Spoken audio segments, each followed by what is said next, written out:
The story of David and his son Adonijah is one that will surely leave you thinking.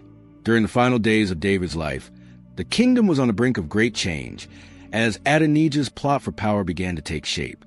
As David's eldest son, Adonijah could not wait for his father to die and decided to declare himself king.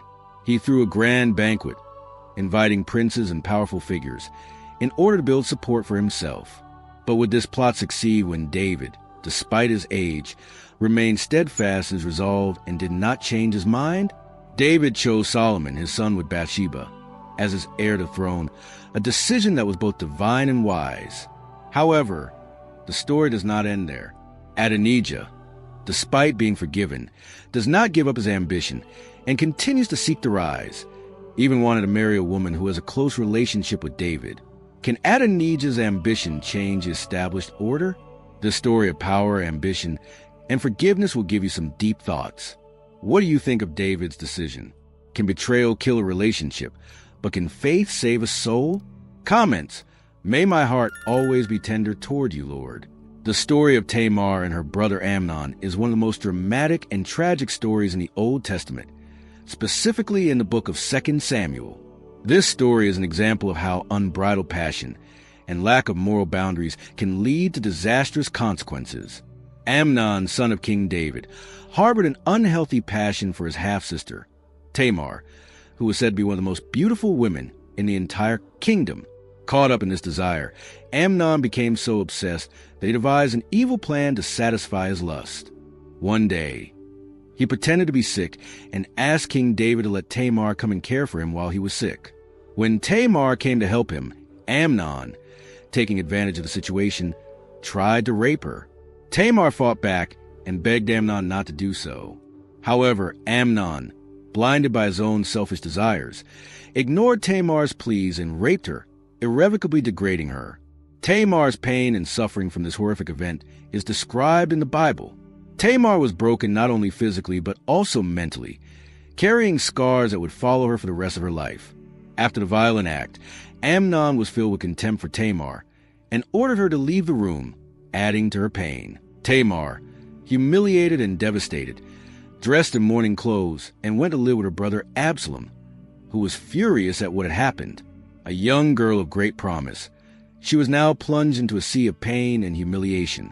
The tragedy did not stop at that single act, but affected her reputation, honor, and even family relationships. News of the incident began to spread throughout the kingdom, and people began to be suspicious and look at Tamar differently. King David, upon learning of the incident, was furious but did not take any punitive action against Amnon. This is important because it shows David's reluctance or inability to enforce justice in his own family. Tamar, a silent victim, became a symbol of suffering and injustice, while the consequences of the incident reverberated throughout her journey. When news of the brutal violence against Tamar reached Absalom, David's younger son, a storm of anger and grief arose in his heart. Grief for Tamar's tragedy was mixed with bitterness over David's silence over crime. The lack of punishment fueled a sense of failed justice, leaving Absalom in the role of a self-made vigilante. Absalom was known for his physical beauty. The Bible in the second book of Samuel describes Absalom as follows. In all Israel there was no one so handsome and perfect as Absalom, from the sole of his foot to the crown of his head, without blemish. However, this tragic story caused Absalom, with a strong sense of indignation and a desire for justice, to plan revenge on Amnon, the one who had committed the crime against his sister. 2 years after the rape, Absalom invited all of David's sons to a feast at Balhazar, using the occasion to carry out his plan. Beneath the joyous appearance of the celebration, the shadow of revenge quickly loomed. During the feast, when Amnon was unsuspecting, Absalom ordered his servants to kill him. Amnon was murdered as part of Absalom's revenge for the rape of Tamar. After the murder, Absalom fled to the city of Gashua to avoid the consequences. The family's previously united relationship was devastated by this tragedy. Amnon's death created a deep rift between David and his sons, casting a shadow of grief over the royal palace. The bond between Absalom and David, once bound by blood and respect, began to fray with bloodshed. The wound created by Amnon's death became a chasm between father and son, eclipsing the joys they had shared in the past. Then Joab, sensing David's inner conflict and desiring reconciliation, devised a plan to win the king's heart. He sent a wise woman from Tekoa to tell David a fictional story. The woman created a story about two sons, one of whom killed the other, and the family sought revenge, demanding justice. After hearing the story, David, filled with indignation, expressed his desire for justice. The woman from Tekoa skillfully connected that parable to the situation of David and Absalom, emphasizing the need for reconciliation between father and son. She argued that just as God has a way of bringing back those who have gone astray, so too should David seek reconciliation with Absalom. The woman from Tekoa stirred David's heart, causing him to reconsider his refusal to take Absalom back. And so David ordered Joab to take Absalom back to Jerusalem without imposing any punishment for the murder of Amnon. However, he refused to meet Absalom after he returned to Jerusalem.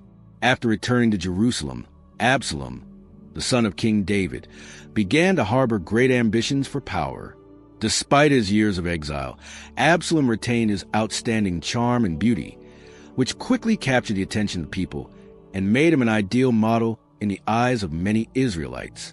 This prince was distinguished not only by his perfect appearance, but also by his talent for communication and skillful strategy.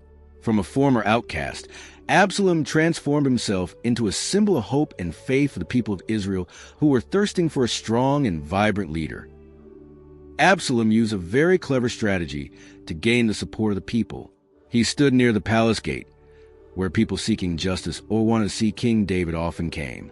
This was an important place where people expressed their desire to solve personal or national problems. Whenever anyone came to King David seeking justice or making a request, Absalom was ready to receive them, showing concern and a willingness to listen to their problems. He understood that it was this direct contact that would create intimacy and affection, and that would increase his influence among the people. One of the important factors that helped Absalom attract the attention of the people was his attractive appearance and charm. The Bible describes Absalom as handsome, flawless from head to toe, with long, thick hair and an irresistible charm. But the Lord said to Samuel, "Do not consider his appearance or his height, for I have rejected him." The Lord does not look at the things people look at. People look at the outward appearance, but the Lord looks at the heart. 1 Samuel 16, verse 7. He was able to make a strong impression on people just by appearing. This was a strength that Absalom took full advantage of in the process of building his image as a future king. His charm came not only from his appearance, but also from his ability to build relationships and strong connections with the people. He knew how to say the right words at the right time, show concern, and make people feel respected and important. Absalom began to systematically implement these strategies, gradually building a strong support base among the people. He went beyond just reaching out to them and demonstrated his ability to solve their problems. Whenever people came to him for help, Absalom would offer words of comfort, promising that he would do better than King David. These words not only made the people feel understood, but also instilled confidence in Absalom's leadership. He promised to listen and act on behalf of the people, especially those who felt abandoned by King David, who was too busy with the affairs of the court and his family to address all of their problems. Gradually, Absalom built up a wide network of support from the tribes of Israel. He not only attracted the attention of the little people, but also gradually won the trust of influential people in society. Absalom skillfully built relationships with the nobles and elders of Israel, who could influence the people's decisions. He used charm and promises to assert that if he became king, he would bring about change, a leadership of vitality and justice, something they felt was lacking under King David. Absalom's communication skills made him a powerful influencer. He knew how to use words to persuade and soften people. With every encounter, he made those who came to see him feel important and valuable. Absalom skillfully used conversations to build the loyalty and support of his people. Not only did he promise to solve their problems, but he also presented himself as the only one who could bring justice and positive change to the kingdom. Thanks to this strategy, Absalom quickly built up a large following. The people gradually saw Absalom as a role model, someone who could change their lives for the better. Not only that, his appearance everywhere in the city, interacting with all classes of people, helped him gradually win the hearts of the people of Israel. These encounters not only helped Absalom become a popular person, but also were strategic steps to help him prepare for the difficult and challenging battle for the throne ahead. Beneath the facade of a dutiful son and a charming prince, Absalom is quietly building his own empire, ready to fight for the throne he believes he deserves. His use of charm to gain support from the people and tribes is not only a clever strategy, but also a sign of his determination to achieve his ambitions. Absalom is no longer simply a prince, but an influential figure, a potential rival to David, a father who once loved and protected him.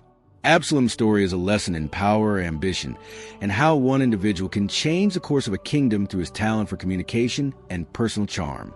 But it is also a warning about betrayal and the tragic consequences that ambition can bring when a son betrays his father to gain power.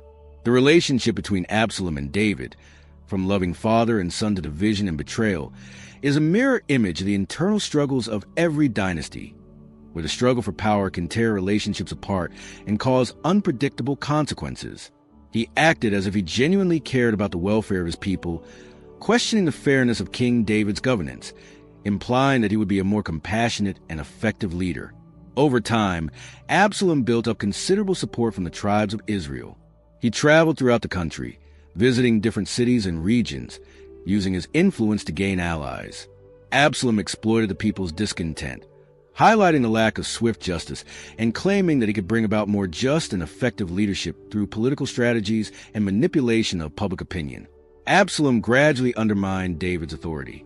He subtly questioned the king's decisions and suggested that the current government was not meeting the needs of the people. Absalom's persuasive and manipulative methods created a growing rift between the king and his supporters. David's inability to deal with Amnon's crime stirred a deep sense of injustice and anger in Absalom. The God of Israel spoke. The Rock of Israel said to me, "When one rules over people in righteousness, when he rules in the fear of God." 2 Samuel 23, verse 3.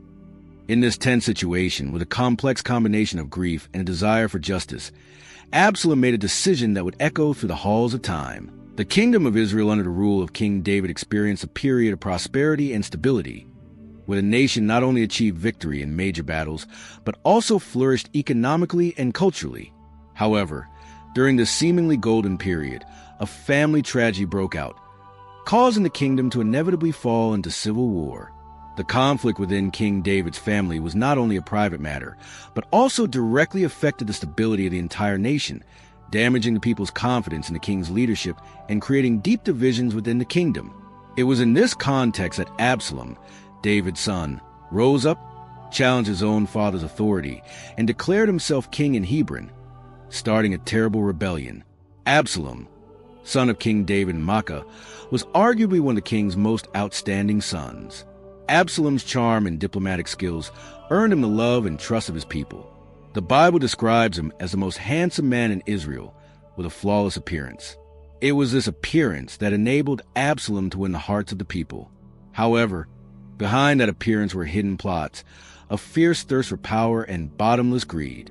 The main cause of Absalom's rebellion stemmed from a tragedy in the David family. Tamar, Absalom's half-sister, was raped by Amnon, his half-brother.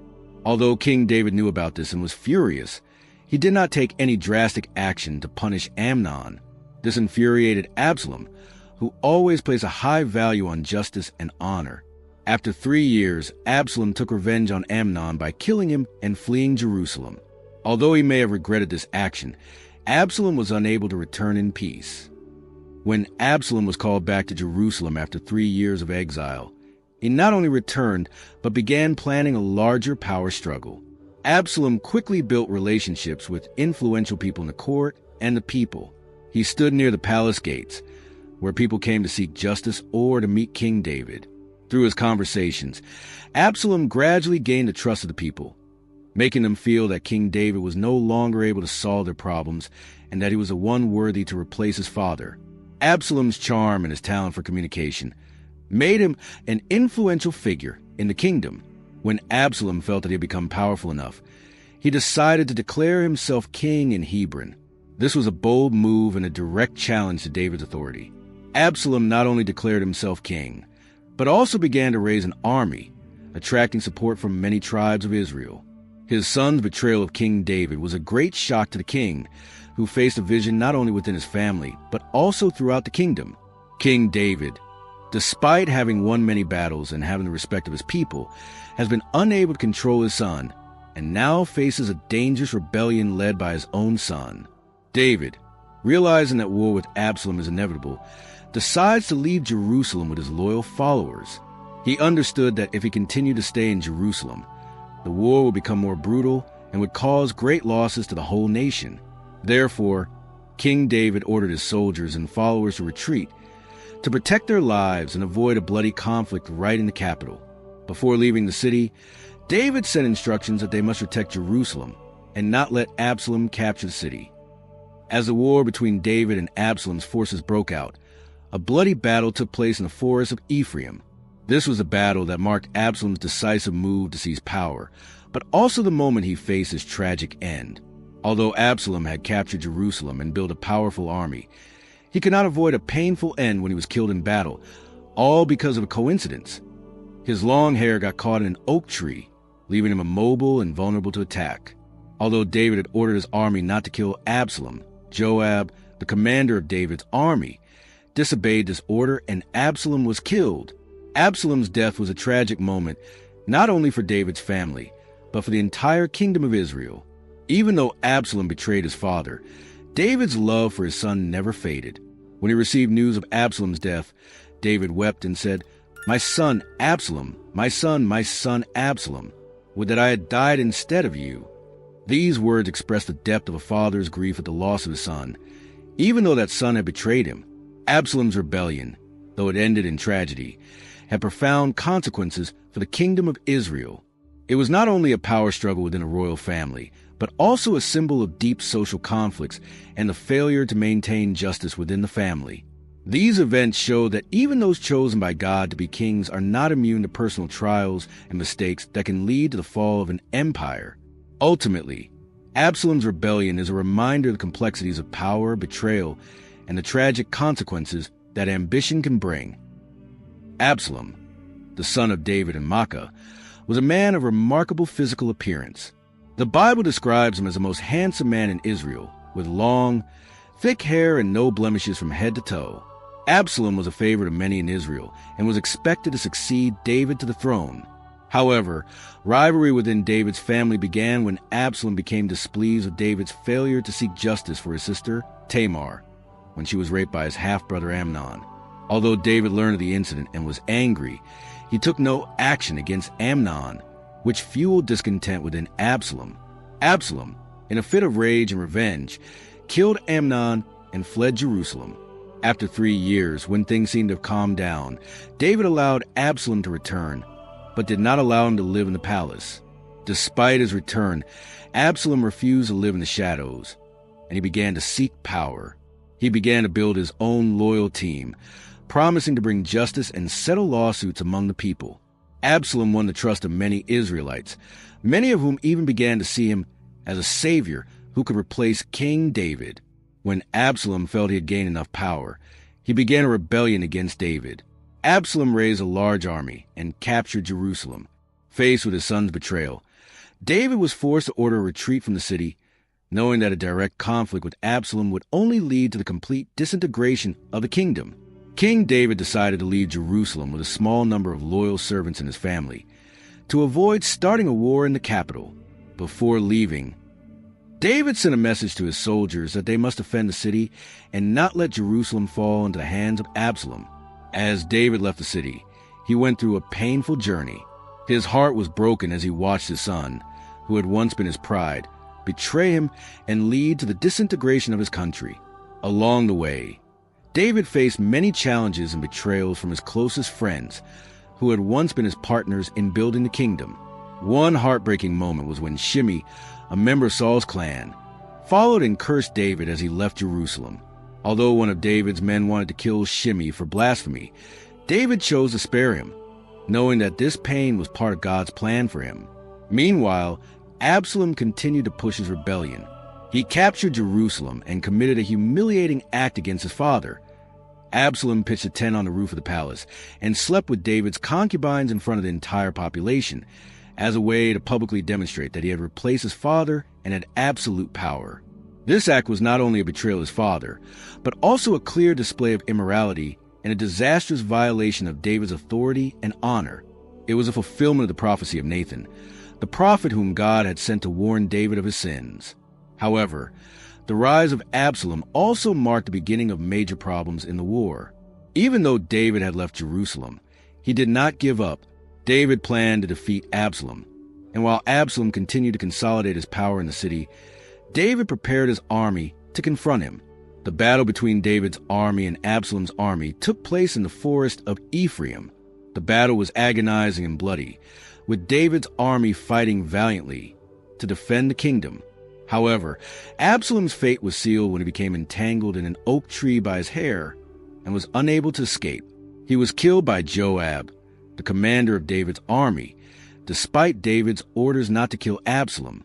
Absalom's death was a tragic moment, not only for David, but for the entire kingdom. David, despite his betrayal and loss of power, still loved his son, and when he received news of Absalom's death, his heart was broken. He cried out, "My son Absalom, my son Absalom, would that I had died instead of you."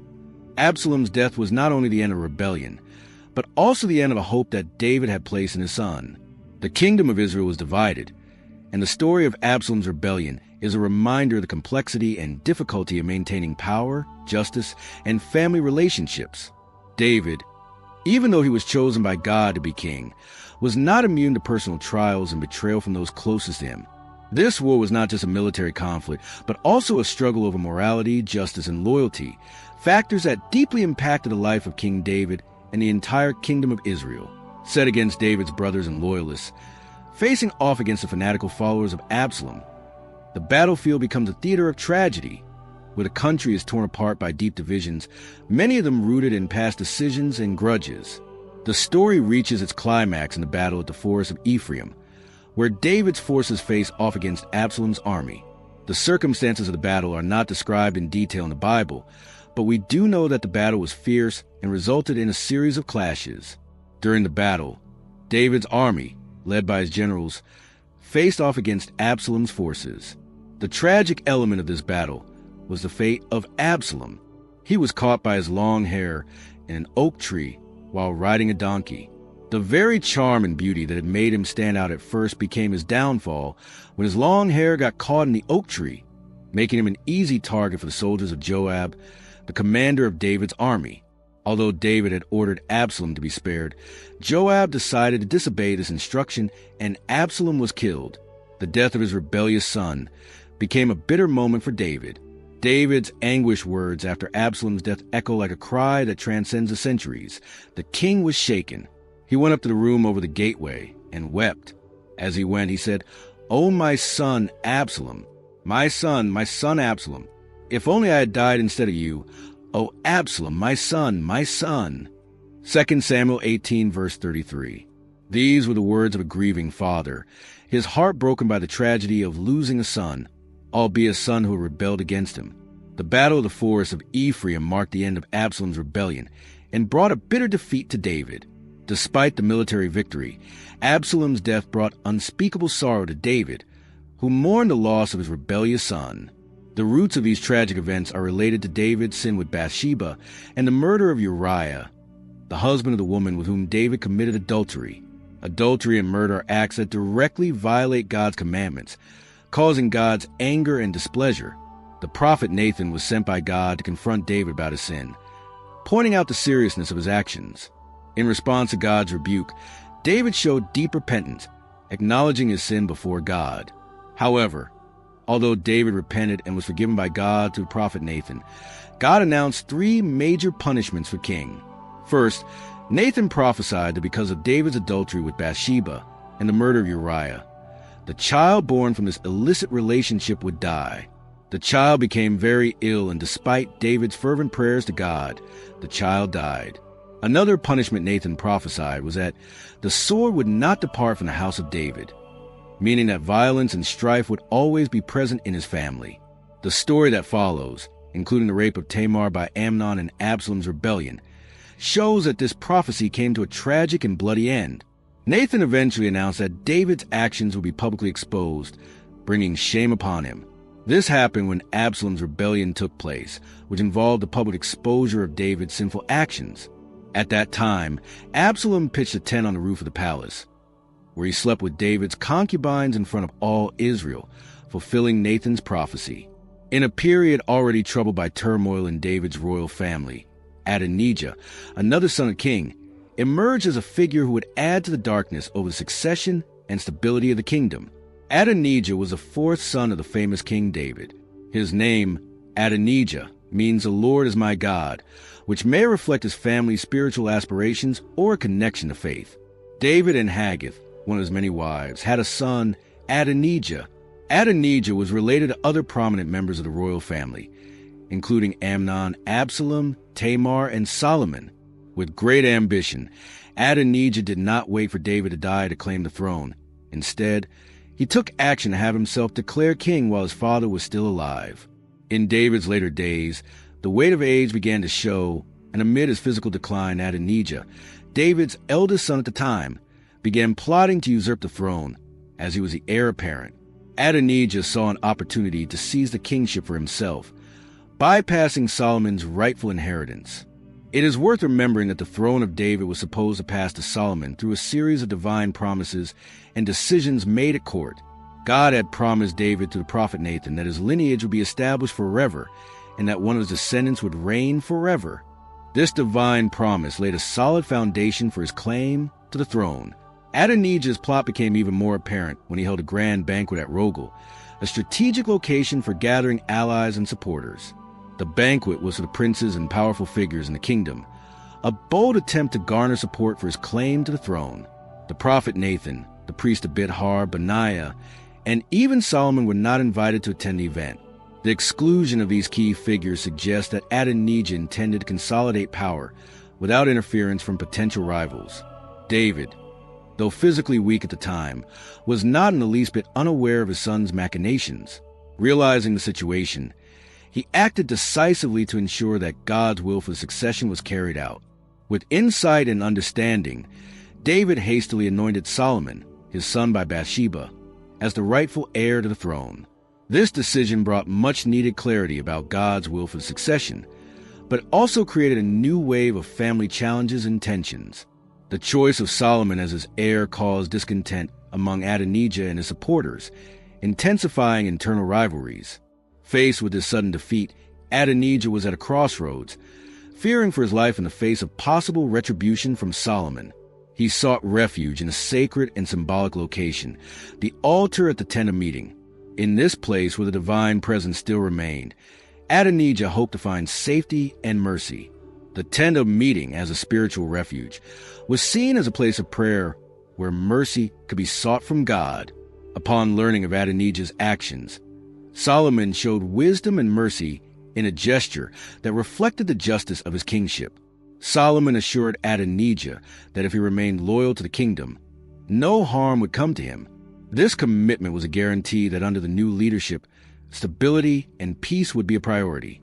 Faced with this commitment, Adonijah, understanding Solomon's generosity, chose to return home, recognizing the authority of the newly anointed king. However, the story does not end there. Later, instead of following God's will expressed through the anointing of Solomon, Adonijah continued to nurture his personal ambitions and influence within the court, seeking support to challenge the established order. The Bible reveals that Adonijah expressed his desire to marry Abishag, a young Shunammite woman who played a key role in David's final days. A marriage between Adonijah and Abishag would have represented a unique and strategic opportunity for David's eldest son. By marrying her, Adonijah could have consolidated his position and challenged Solomon's inheritance. Adonijah would have cemented his legitimacy as the heir to the throne. Furthermore, this marriage would open up opportunities at court, allowing Adonijah to gain wider acceptance from the nobles. However, Adonijah did not realize that his actions were contrary to the divine plan for succession. His persistent behavior not only undermined the stability of the royal family, but also created an atmosphere of distrust and intrigue. Solomon, once again realizing the potential threat that Adonijah posed, decided to act to protect the kingdom and ensure the stability of his dynasty. In 1 Kings chapter 2, 24 and 25, we read, "And now, as surely as the Lord lives, he who has established me securely on the throne of my father David, and has founded a dynasty for me, as he promised Adonijah, shall be put to death today." So King Solomon gave orders to Benaiah son of Jehoiada, and he struck down Adonijah, and he died. Realizing the urgency of the matter, Solomon acted decisively. He appointed Benaiah, son of Jehoiada, as Adonijah's executioner. The mission was clear: to end Adonijah's life and extinguish any spark of ambition that might threaten the stability of the newly established dynasty. Thus, Adonijah's execution became inevitable, marking the end of his aspirations to the throne. As for Tamar, the Bible does not provide specific information about her death. Solomon, on the other hand, reigned for a long time and became famous for his wisdom, wealth, and leadership in building the temple in Jerusalem. Solomon's death is mentioned briefly in the Old Testament book of Kings, without describing the specific circumstances. The Bible records that Solomon slept with his ancestors and was buried in the city of David, his father, 1 Kings 11, verse 43. The phrase, "Then he rested with his ancestors and was buried in the city of David, his father, and Rehoboam, his son, succeeded him as king," is a poetic expression for death in biblical language. The tragic stories and deaths of David's sons recorded in the Old Testament provide a sad picture of the complexities and consequences that can arise from human decisions. From a terrible transgression of Tamar by her half-brother Amnon to the subsequent revenge and death through the internal struggles and moral decay of David's descendants, the unchecked pursuit of power, unbridled passion, and deviation from the worship of God contributed to this chain of tragedies. Yet even in the face of these dark stories, the Bible offers lessons about repentance, forgiveness, and the pursuit of a life in accordance with divine principles. The tragic deaths of David's sons are a poignant reminder that even amid human failings, there is room for redemption and renewal, emphasizing the importance of a spiritual journey centered on the pursuit of justice and integrity. So we have explored together the dramatic story between David and his son Adonijah, a story of power, ambition, and forgiveness. Although Adonijah tried everything to usurp the throne, in the end, it was David's wisdom and determination that shaped the future of the kingdom. David, in his wise choice, placed his trust in Solomon, not only as the heir to the throne, but also as the one who would bring peace and stability to the kingdom. This story is not only about power, but also a lesson in forgiveness and patience. Adonijah, despite his forgiveness, did not give up his ambition. Can betrayal change a relationship, or can faith save a soul? This is a question that each of us must answer for ourselves. We hope this story has touched your heart. What are your thoughts on David's decision? Can ambition overcome faith? Please leave your comments in the comment section. We look forward to hearing from you. If you find this video useful, don't forget to like, share, and subscribe to the channel so you don't miss other meaningful stories. Thank you for joining us, and see you in the next video.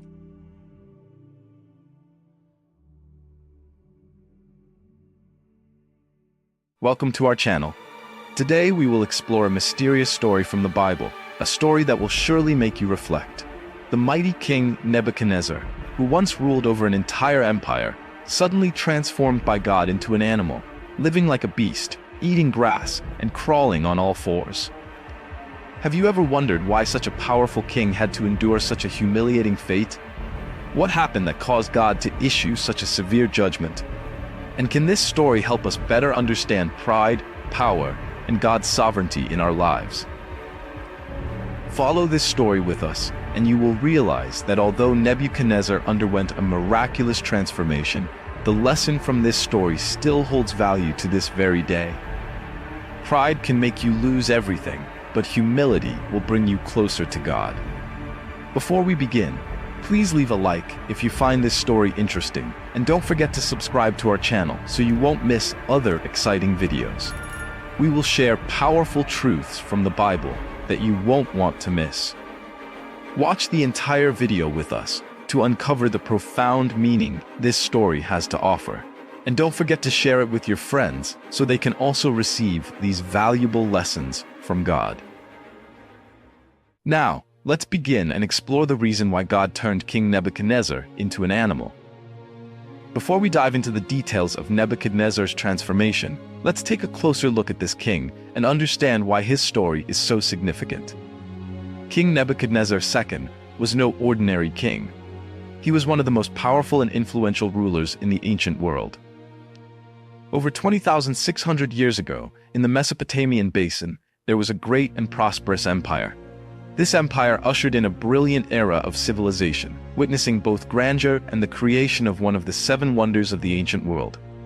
This is the empire that the Greek historian Herodotus famously said, in terms of size, it surpasses the splendor of any city in the world. It was the Neo-Babylonian Empire, 626 to 539 BC. When mentioning the great Neo-Babylonian Empire, one cannot overlook King Nebuchadnezzar II, an outstanding figure from the land of Mesopotamia. He was known for his resilience and vision. He never failed in the face of enemies, fulfilling every desire and conquering all lands. He ruled from around 605 to 562 BC, and throughout his reign, Babylon reached the height of power, becoming one of the most famous empires in history. Under Nebuchadnezzar's rule, Babylon was known for its wealth, military strength, and impressive architectural feats, the most famous of which was the Hanging Gardens of Babylon, one of the 7 wonders of the ancient world. History has recorded Nebuchadnezzar II as the greatest king of Babylon. He transformed Babylon into a wonder of ancient civilization, constructing majestic temples and architectural structures while also making Neo-Babylon a powerful and invincible empire. King Nebuchadnezzar II was not only a remarkable warrior, but also a romantic king. To ease the homesickness of his beloved wife Amytis, he had the Hanging Gardens of Babylon built, one of the 7 wonders of the world. Looking at the wealth of the city of Babylon, we can feel the ultimate power of Nebuchadnezzar II. It was this lavishness that the Bible referred to Babylon as the paradise of the Mesopotamian basin.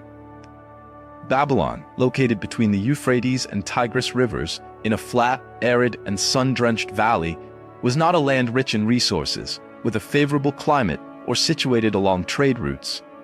However, it was the people and their creativity that transformed this place into a mighty empire, becoming a cultural center and the cradle of ancient civilization. The city of Babylon was protected by 2 massive walls, along with a wide moat surrounding the city, creating a strong defensive barrier. Nebuchadnezzar II turned this place into the wealthiest and most powerful land in the Middle East. With its white and rose-colored stone-paved roads, a 91-meter-high tower, palaces, and the Hanging Gardens of Babylon, the city exuded magnificence, becoming a symbol of power and civilization. Even Herodotus, the Greek historian, upon visiting, praised Babylon as the greatest city in the world. Babylon was not only a model of great constructions, but also a place showcasing continuous creativity. With the unique advantage of fertile land from the silt deposited by the Euphrates River, ancient engineers harnessed this resource to build magnificent structures, turning this dry land into a prosperous place. Thanks to the construction of dams and canals, Babylon became an agricultural and commercial center where people could farm, raise livestock, and lead a prosperous life. In addition to agricultural development, Babylonian civilization achieved remarkable accomplishments in many other fields. They had profound knowledge of medicine, identifying 40 types of diseases. In mathematics, they developed square root calculations, cube roots, the number pi, and the Pythagorean theorem for right-angled triangles. The sexagesimal number system, used by the Mesopotamians, laid the foundation for modern time units such as hours, minutes, and seconds, as well as the 360-degree circle. Furthermore, Babylon achieved brilliant accomplishments in the arts, from architecture and painting to handicrafts and the creation of exquisite jewelry. Major museums around the world still display priceless artifacts from the Babylonian era. In addition to its achievements in science and art, Babylon was also a place where the education system developed. It produced the first engineers, astronomers, and mathematicians, and was the first civilization to have a written language. In addition to its irrigation works, Babylon also stood out for another great construction, the mighty wall that surrounded the kingdom. The scale of this project rivaled the pyramids of Egypt. Queen Semiramis is considered the one who initiated the construction of this wall, but it wasn't until King Nabopolassar ascended to the throne that the project was completed. After King Nebuchadnezzar inherited the throne, he continued his father's unfinished project and completed a wall that reached a height of 48 meters, equivalent to a modern 15-story building. Its total length is estimated to be between 14,400 meters and 17,600 meters, wide enough for 6 horses to run side by side. Although historians still debate the existence of the Hanging Gardens, the legend of these gardens symbolizes the grandeur and opulence of Babylon under the reign of Nebuchadnezzar. This brilliant king brought Babylon to the height of power, but why did this empire decline so quickly, just overnight? Could this question hint at a message from God? We must always remain humble, for God can grant us boundless glory, but he can also take it all away in an instant if we do not know humility. Do you agree with this? Hit the subscribe button and continue watching the video to discover the answer. After reaching the height of power, Nebuchadnezzar II began waging war against other nations. Nebuchadnezzar expanded his empire by conquering many surrounding countries, including Judah, the kingdom of God's chosen people. In 586 BC, he led the destruction of Jerusalem, the holy city of the Jews, tearing down the city walls, burning the temple, and taking the people of Israel into exile. This event, known as the Babylonian captivity, marked a significant turning point in biblical history, as it fulfilled God's warnings to the Israelites due to their disobedience. 2 Kings 24, 10-16, 2 Kings 25, 1-21. The surviving Jews had to endure persecution, becoming an oppressed people in the prison of Babylon. For them, Babylon was a living hell, filled with temptation and cruelty. One of the most notable stories in the Bible is when King Nebuchadnezzar II constructed a massive golden statue and commanded everyone to bow before it. The Jews, steadfast in their faith, refused and were thrown into the fiery furnace as punishment for their loyalty to God. Not only was Babylon a hell for the Jewish believers, but it was also a place of moral decay and widespread corruption.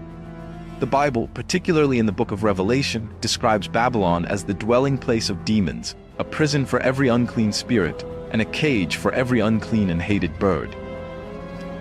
Although Jewish prophets tried to preach righteousness, the Babylonians refused to listen, leading to the downfall of this civilization. As Revelation records, fallen is Babylon the Great. She has become a dwelling place for demons, a prison for every unclean spirit. With his legacy, Nebuchadnezzar is regarded as both a conquering king and a skilled architect, which made him a central figure on the international stage at the time. However, his relationship with the God of Israel is what stands out most in the Bible. His encounters with the exiled Jews, particularly with Daniel, Shadrach, Meshach, and Abednego, offer us profound insights into his character. Although a pagan king who worshipped many gods, Nebuchadnezzar had several encounters with the true God, the God of Israel. These encounters shaped his life and ultimately led to his humbling experience. In the book of Daniel, we first see Nebuchadnezzar face the power of God when he had perplexing dreams that none of his magicians, enchanters, or wise men could explain. It was Daniel, a young Jewish captive, who explained these dreams, revealing the mysteries that God had shown him. In Daniel chapter 2, Daniel interprets Nebuchadnezzar's dream about a great statue made of different materials, representing various kingdoms. Daniel courageously told the king that his power and success came from the God of heaven. Let us read Daniel 2:37-38. Your Majesty, you are the King of kings. The God of heaven has given you dominion and power and might and glory. In your hands he has placed all mankind and the beasts of the field and the birds in the sky. Wherever they live, he has made you ruler over them all. You are that head of gold. This verse is very important because it affirms that Nebuchadnezzar's power was given to him by God, even though he was a pagan king. Nebuchadnezzar's rise to such great power was part of God's ultimate plan. God placed him in this position of power just as he governs the rise and fall of all leaders and empires. Romans 13:1. However, great power is often accompanied by pride. Nebuchadnezzar's heart, like many kings throughout history, became prideful as his empire grew stronger and he achieved great success. Nebuchadnezzar began to attribute all the glory to himself rather than recognizing God's hand in his victories and accomplishments. He fell into the trap of self-exaltation. One of the clearest examples of Nebuchadnezzar's pride is his reaction to Daniel and his three friends, Shadrach, Meshach, and Abednego, refusing to bow to the golden image Nebuchadnezzar had erected. He became so angry that he ordered them to be thrown into the fiery furnace. But even when God miraculously saved them from the fire, Nebuchadnezzar still did not fully understand God's authority. Although he acknowledged God as the Savior, Daniel 3:28-29, his heart had not yet repented, and he remained prideful. Nebuchadnezzar's second encounter with God's power occurred in the form of a mysterious and troubling dream in Daniel chapter 4. This dream caused Nebuchadnezzar to feel disturbed. Even though he was the most powerful king of the ancient world, as the chapter begins, Nebuchadnezzar starts recounting his dream in his own words, showing that, despite being king, something in this vision deeply troubled him, leaving him desperate to seek an answer. Once again, as in previous situations, he summoned the wise men, astrologers, and magicians of Babylon to interpret the dream for him. However, none of them could provide an explanation. The important point to note here is that, although these individuals were considered experts in the wisdom and mystical arts of Babylon, they were powerless when faced with a divine message. This is a clear contrast that the book of Daniel consistently emphasizes. The wisdom and revelation of God always surpass human wisdom. Eventually, Daniel, whose Babylonian name was Belteshazzar, was summoned. Daniel demonstrated his ability to interpret revelations from God. This also proves that we can do all things through Jesus Christ, who gives us strength. If you agree with this, please leave an amen in the comments below. Daniel's ability to interpret dreams had been demonstrated in previous chapters, but this time, the message would become more personal and serious.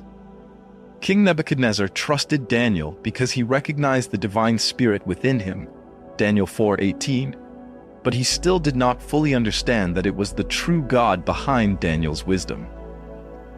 Let's explore the dream that Nebuchadnezzar describes in Daniel 4:10-12. These are the things I saw while lying in my bed. I looked, and there before me stood a tree in the middle of the land. It was very tall. The tree grew large and strong, its top touched the sky, and it was visible to the ends of the earth. Its leaves were beautiful, its fruit abundant, and on it was food for all. Under it, the wild animals found shelter, and the birds lived in its branches. Every creature was fed from it. The image of the tree is powerful and full of symbolism. The majestic tree, rising above everything, provides shelter and food for all creatures on earth. This tree represents the kingdom of Nebuchadnezzar. At that time, Babylon was the superpower of the world, having conquered many nations, controlled vast resources, and provided shelter to many peoples under its rule. Nebuchadnezzar, at the height of his power, was like the tree, seen as the source of strength, prosperity, and security for his people. The tree was visible to the ends of the earth, an image fitting for Nebuchadnezzar, who saw himself as the king of the known world. The Babylonian Empire stretched far and wide, and its king symbolized power, wealth, and dominance. However, what followed in the dream revealed that this grandeur would not last forever. In Daniel 4:13-14, the king continues, "In the dream, as I lay on my bed, I looked, and there before me was a holy one, a messenger, coming down from heaven. He called out in a loud voice, 'Cut down the tree and trim off its branches, strip off its leaves and scatter its fruit. Let the animals flee from under it and the birds from its branches.'" This is where the dream takes a sharp turn. The once strong and flourishing tree is now commanded to be cut down by a messenger from heaven.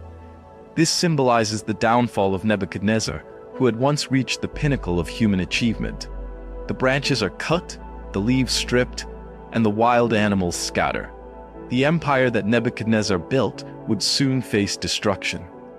The king himself would also have his power taken away. However, the dream does not end with complete destruction. In Daniel 4:15, we read, "But let the stump and its roots remain in the ground, in the grass of the field." The fact that the stump and its roots are left intact is an important sign, representing hope for restoration. In his mercy, God would not completely destroy Nebuchadnezzar or his empire, but he would humble him severely until he acknowledged God's sovereign authority. The binding of the tree's stump with iron and bronze also indicates that Nebuchadnezzar's madness would be restrained and brought under control. This serves as a reminder of God's grace. Even in judgment, there is always an opportunity for redemption when we humble ourselves before Him. At this point, Daniel, deeply troubled by the interpretation, explained the dream to Nebuchadnezzar in Daniel 4 verse 24 to 25. Daniel said, "This is the interpretation, Your Majesty, and this is the decree the Most High has issued against my lord the king. You will be driven away from people and will live with the wild animals. You will eat grass like the ox and be drenched with the dew of heaven. 7 times will pass by for you until you acknowledge that the Most High is sovereign over all kingdoms on earth and gives them to anyone He wishes." Daniel's words must have stunned the proud king. The tree represented Nebuchadnezzar, and its downfall meant that he would lose his sanity and royal dignity.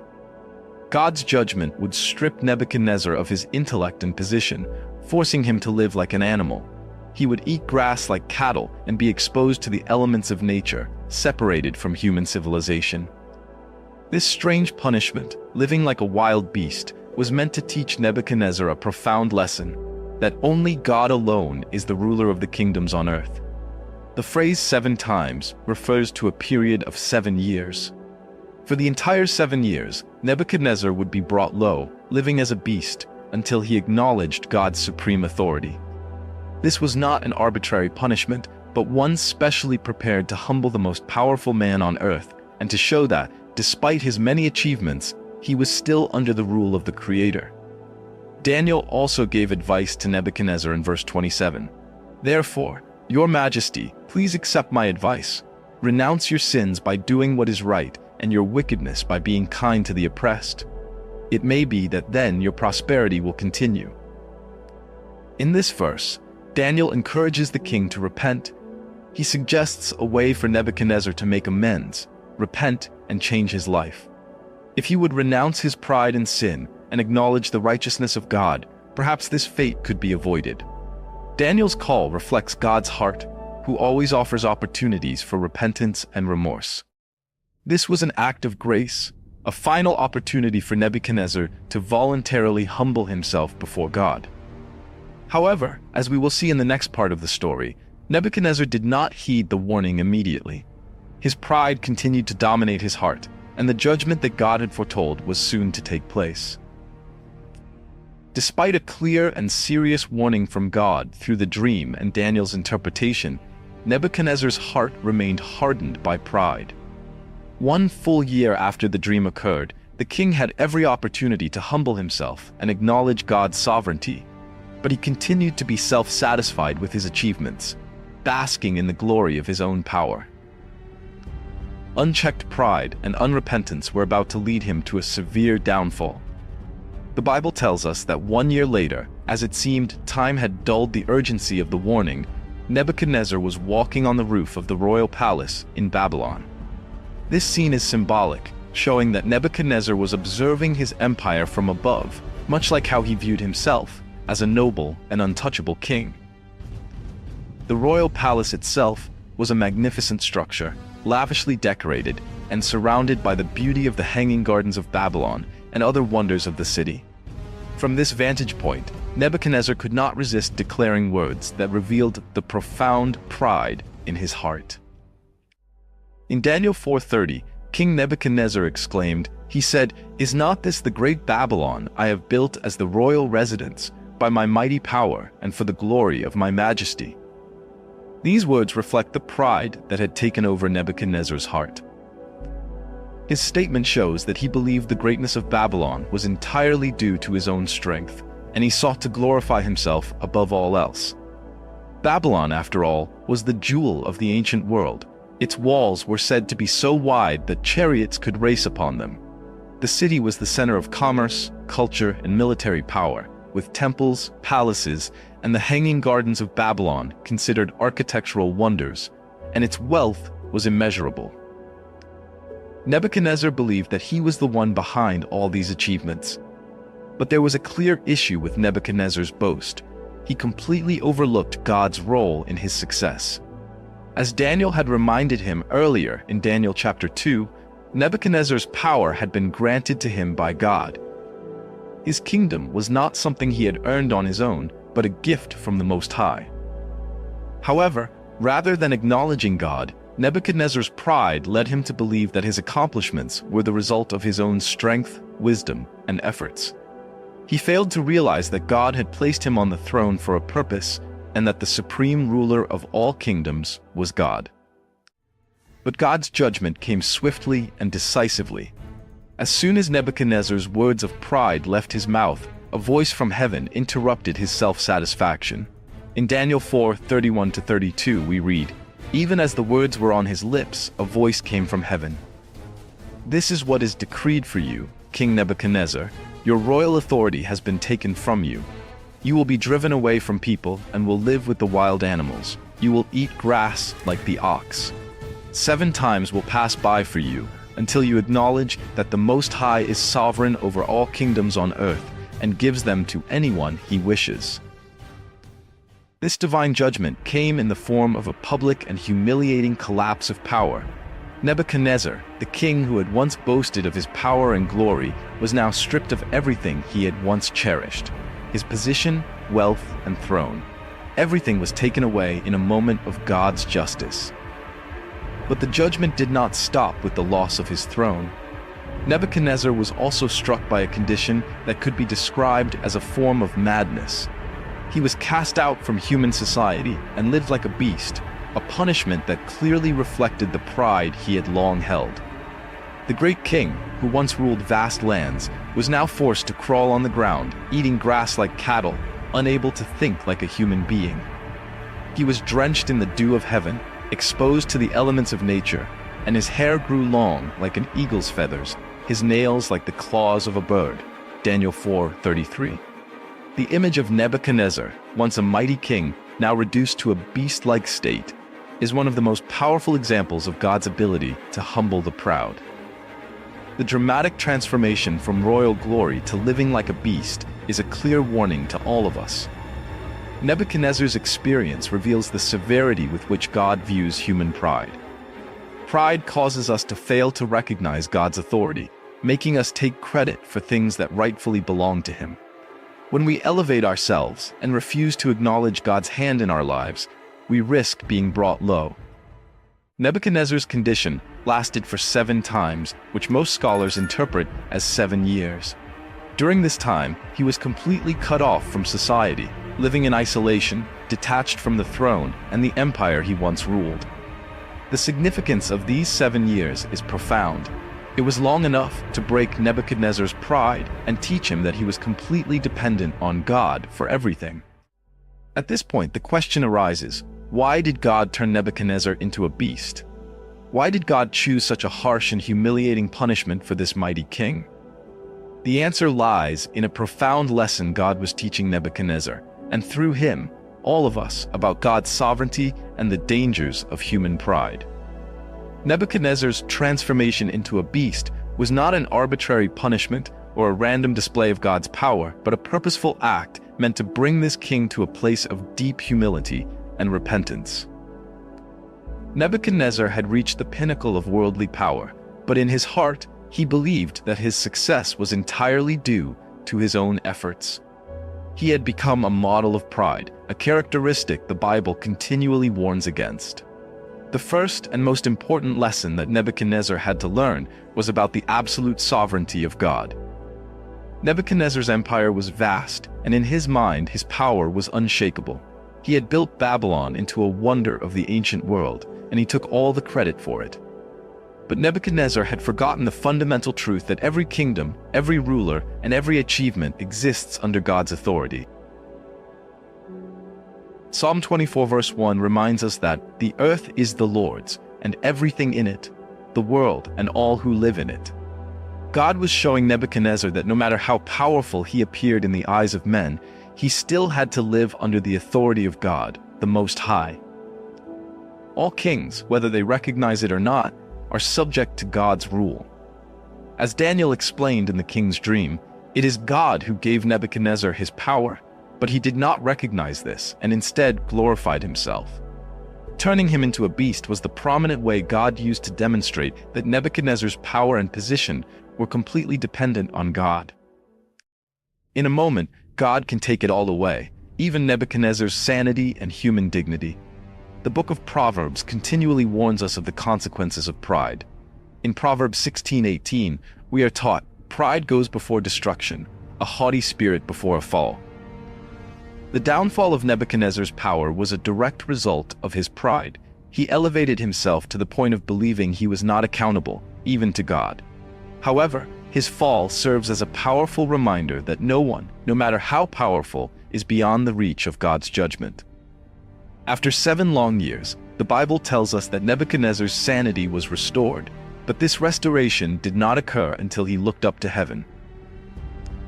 In Daniel 4:34-35, Nebuchadnezzar recounts, "At the end of that time, I, Nebuchadnezzar, raised my eyes toward heaven, and my sanity was restored. Then I praised the Most High. I honored and glorified him who lives forever. His dominion is an eternal dominion. His kingdom endures from generation to generation. All the peoples of the earth are regarded as nothing. He does as he pleases with the powers of heaven and the peoples of the earth. No one can hold back his hand or say to him, 'What have you done?'" This passage is crucial because it shows the dramatic change in Nebuchadnezzar's heart. The proud king, who once boasted of his greatness, now praises and honors God, acknowledging that God's kingdom is eternal and his power unmatched. Nebuchadnezzar realized that only God has the power to exalt kings and bring them low. He recognized that everything he had and everything he was belonged to God. Only after Nebuchadnezzar acknowledged God's sovereignty was his sanity restored and his kingdom returned to him. God's grace and mercy are always available, but they require us to humble ourselves and recognize his authority in our lives. But what about his Babylonian empire? Babylon, which had experienced centuries of glory, collapsed in an instant. Around 540 BC, the city of Babylon remained a fortified stronghold, with no invading army able to break its walls. The empire stood firm against every military force. However, an unexpected and strange cause led to the fall of Babylon. Before this great city fell, a dream had foretold its fate. The king who had this dream was Belshazzar. In the dream, he saw the downfall of the city of Babylon, and this caused him great distress. Later, this dream came true when Cyrus the Great, the king of kings, entered and defeated Babylon. In 538 BC, under the reign of Belshazzar, the last king of Babylon, the Babylonian Empire began to collapse. In 539 BC, Persia rose to become a powerful force, causing other empires to tremble. The emperor who founded the Persian Empire, Cyrus the Great, conducted the conquest of Babylon and defeated King Nabonidus. With the belief in the invulnerability of the city of Babylon due to its formidable walls and the Euphrates River, the Babylonians paid a heavy price for underestimating the cunning plan of a king as clever as Cyrus. This story is recorded in the Bible and by historians like Herodotus. Cyrus the Great's strategy is recorded as follows. The king ordered the army to be divided into 2 groups. One group would station at the river's gate, while the other would be stationed at the exit, where the water flows out. The king's command was that when the river's water receded, the Persian army would enter Babylon through the riverbed. He dug a canal to divert the river into an artificial lake previously created by the king of Babylon. When the river's water had receded to the point where it was only knee-deep, the Persian army could enter the city. As Cyrus's Persian army advanced toward Babylon, Belshazzar, confident in the strength of the city's fortifications, hosted a grand feast with his officials. He was not concerned about the impending attack, even using the sacred vessels of the Jewish temple to drink and feast. During the feast, an invisible hand appeared and wrote on the wall a prophecy about the doom of Babylon. Despite this warning, Belshazzar remained unrepentant. Cyrus, noticing that the Euphrates River had dried up, led his army through this path and easily entered the city of Babylon. That night, the Persian army captured Babylon without encountering any resistance, marking the end of an era of glory. After Babylon fell, the city became a place of uprisings until it was destroyed by King Xerxes in 478 BC. After Cyrus conquered Babylon, he continued to maintain Babylon's important role in the Mesopotamian region. The Achaemenid emperors, including Cyrus, claimed the title Emperor of Babylon. He respected the culture and the rights of the peoples he conquered. He treated the Jews kindly, respected their faith, and allowed them to return to their homeland and rebuild the temple. Throughout his reign, Cyrus had the forgotten temples from the reigns of kings Belshazzar and Nabonidus restored, and he freed the slaves in Babylon, including the Jews.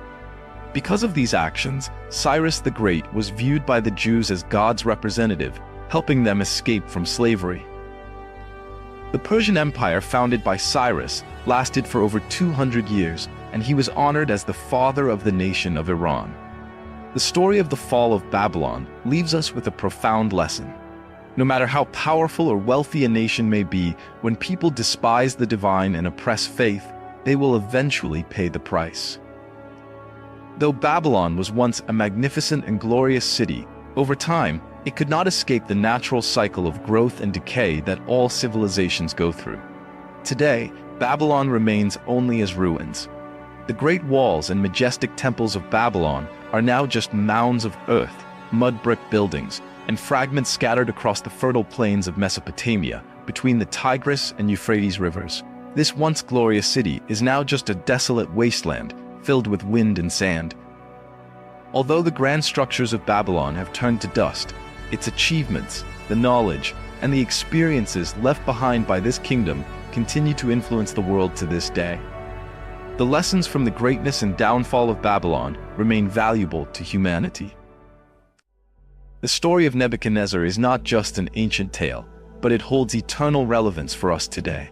Pride remains one of the most dangerous temptations we face, whether it's pride in our careers, achievements, or possessions. The clear lesson is, everything we have comes from God, and without Him, we are nothing. When we begin to elevate ourselves and forget our dependence on God, we are putting ourselves at risk of downfall. However, the good news is that, just like Nebuchadnezzar, God's humility is not meant to destroy us, but to save us. He humbles us so that we can be exalted in His grace. The story of Nebuchadnezzar is a powerful reminder that true greatness is found in humility and in recognizing God's authority in our lives. Thank you for watching today's video. We have explored the amazing and metaphorical story of King Nebuchadnezzar, a story not only about power and greatness, but also a profound lesson about pride and the importance of humility before God. As we've seen, even as the king of a mighty empire, his pride led him to a tragic fall. But what's important is that even in severe judgment, God always provides an opportunity for repentance and restoration. Nebuchadnezzar recognized that true power comes only from God, and humility is the key to receiving restoration and blessing. Do you find this story meaningful to you? Are we learning the lesson of humility and dependence on God in our own lives? Don't forget to like and subscribe to the channel so you don't miss upcoming videos filled with valuable insights from the Bible. We will continue to share precious lessons and powerful truths to help you grow closer to God every day.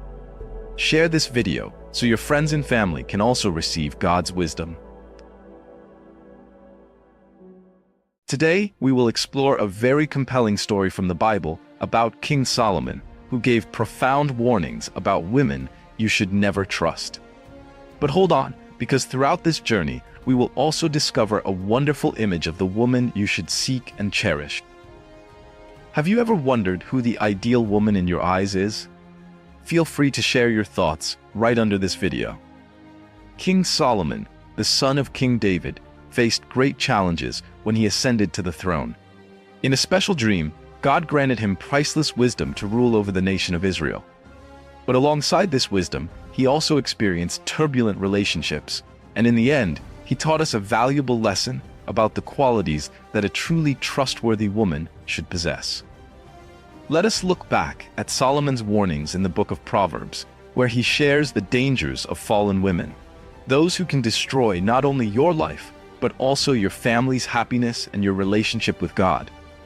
But not only that, we will also explore the image of a woman who fears the Lord, the one that every man should seek and every woman should strive to become. So, who will you choose to accompany you in this life? Let's explore together and share your thoughts. If you find this video helpful, don't forget to hit the subscribe button and turn on the notification bell so you never miss any of our videos. Together, we will share valuable insights and build a trustworthy and strong community. Let's get started right now. Solomon was the son of King David and Bathsheba, a prince born into a royal family. But unlike other children, his story began in a scandalous relationship, yet it ended in redemption and glory. Indeed, God had a special plan for Solomon even before he was in his mother's womb, and this was prophesied before he was born. God had destined Solomon to bring peace to the nation of Israel. The name Solomon in Hebrew means peace, which truly aligns with his destiny. However, the road to Solomon's throne was not an easy one. As the 10th son of David, Solomon was clearly not the legitimate heir. His older brother Adonijah believed that he was the most deserving to inherit the throne. Can you imagine the tension and power struggle within the palace at that time? This tense relationship led to plots and power struggles, but ultimately, a timely intervention helped secure Solomon's future. As David neared death, the prophet Nathan and Bathsheba stepped forward to remind the king of the promise he made to God that Solomon would be his successor. And in a significant act, David declared Solomon as his heir and anointed him in front of the entire nation of Israel. Try to imagine that moment. A young Solomon, perhaps feeling overwhelmed, suddenly had to take on the heavy responsibility of leading a powerful kingdom. The Bible records in 1 Kings 2 verse 12 that Solomon sat on the throne of his father David, and his kingdom was firmly established. However, great power comes with great challenges. His father's final words were not just blessings, but also a series of important instructions to deal with threats, reward the faithful, and most importantly, to live according to the path God had laid out. For a young king, that was indeed no easy task. The story of Solomon teaches us a valuable lesson. God can accomplish great plans in ways no one expects.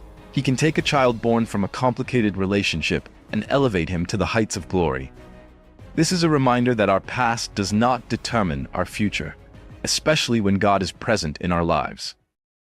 With Solomon at the beginning of his reign, when the kingdom was full of hope and potential, we cannot help but wonder, what will this young king do with the great challenges he faces?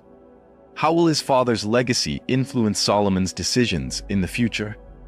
And if God gave you the chance to ask for something from him, what would you choose? Wealth, health, or victory over your enemies? This is the question Solomon faced in a special dream that changed history. God appeared to Solomon at Gibeon and said, "Ask for whatever you want me to give you." 1 Kings 3:5. It was an unlimited opportunity, a test of the soul to explore Solomon's heart, the new king of Israel. Solomon's answer was surprising, at least for a young king newly ascended to the throne. Instead of seeking personal gain, he asked for wisdom to govern God's people. His request was, "Give your servant a discerning heart to govern your people and to distinguish between right and wrong." 1 Kings 3:9. This pleased God, who not only gave Solomon wisdom, but also wealth, honor, and long life. There was another unique aspect about King Solomon that none of the kings of his time could compare to. Solomon had a marriage relationship with 1,000 women, specifically 700 wives and 300 concubines. Therefore, in terms of experience with women, it is undeniable that Solomon was a master. The wisdom of King Solomon that surpassed all others is clearly demonstrated in the story of two mothers disputing over a child before the king. Solomon's wisdom was not only shown in his ability to resolve disputes and govern the nation, but also in his understanding of the natural world, from plants to animals. He composed 3,000 proverbs and 1,005 songs. His insights into human nature and how to live according to God's ways have been preserved for us in the books of Proverbs, Ecclesiastes, and Song of Solomon. The Bible recounts, King Solomon loved many foreign women, besides Pharaoh's daughter, and Moabite, Ammonite, Edomite, Sidonian, and Hittite women, from the nations of whom the Lord had said to the Israelites, "You shall not intermarry with them, neither shall they marry your daughters, for surely they will turn away your hearts after their gods." But Solomon clung to these in love. He had 700 wives, princesses, and 300 concubines.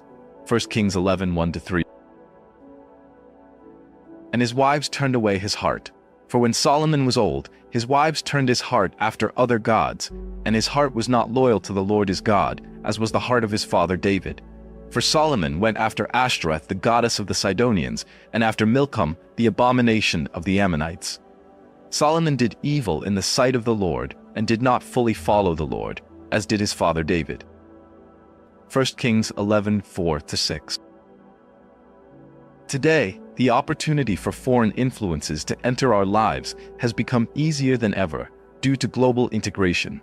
While this broadens our understanding, it also makes it easier for us to stumble and forget our God. Let us therefore pray that God will keep us from such dangerous temptations. If you share this desire, please leave an amen in the comments below. Returning to King Solomon, his marriage to Pharaoh's daughter was one of the most famous unions, marking an important alliance with Egypt. This was a significant turning point, as for the first time, an Israelite king was seen as equal to the mighty Pharaoh. However, this marriage came at a cost. Solomon built a palace for his Egyptian wife, bringing foreign cultural influences right into the heart of Jerusalem. These marriages not only opened the door for trade and diplomacy, but also made it easier for Israel to be exposed to foreign religions.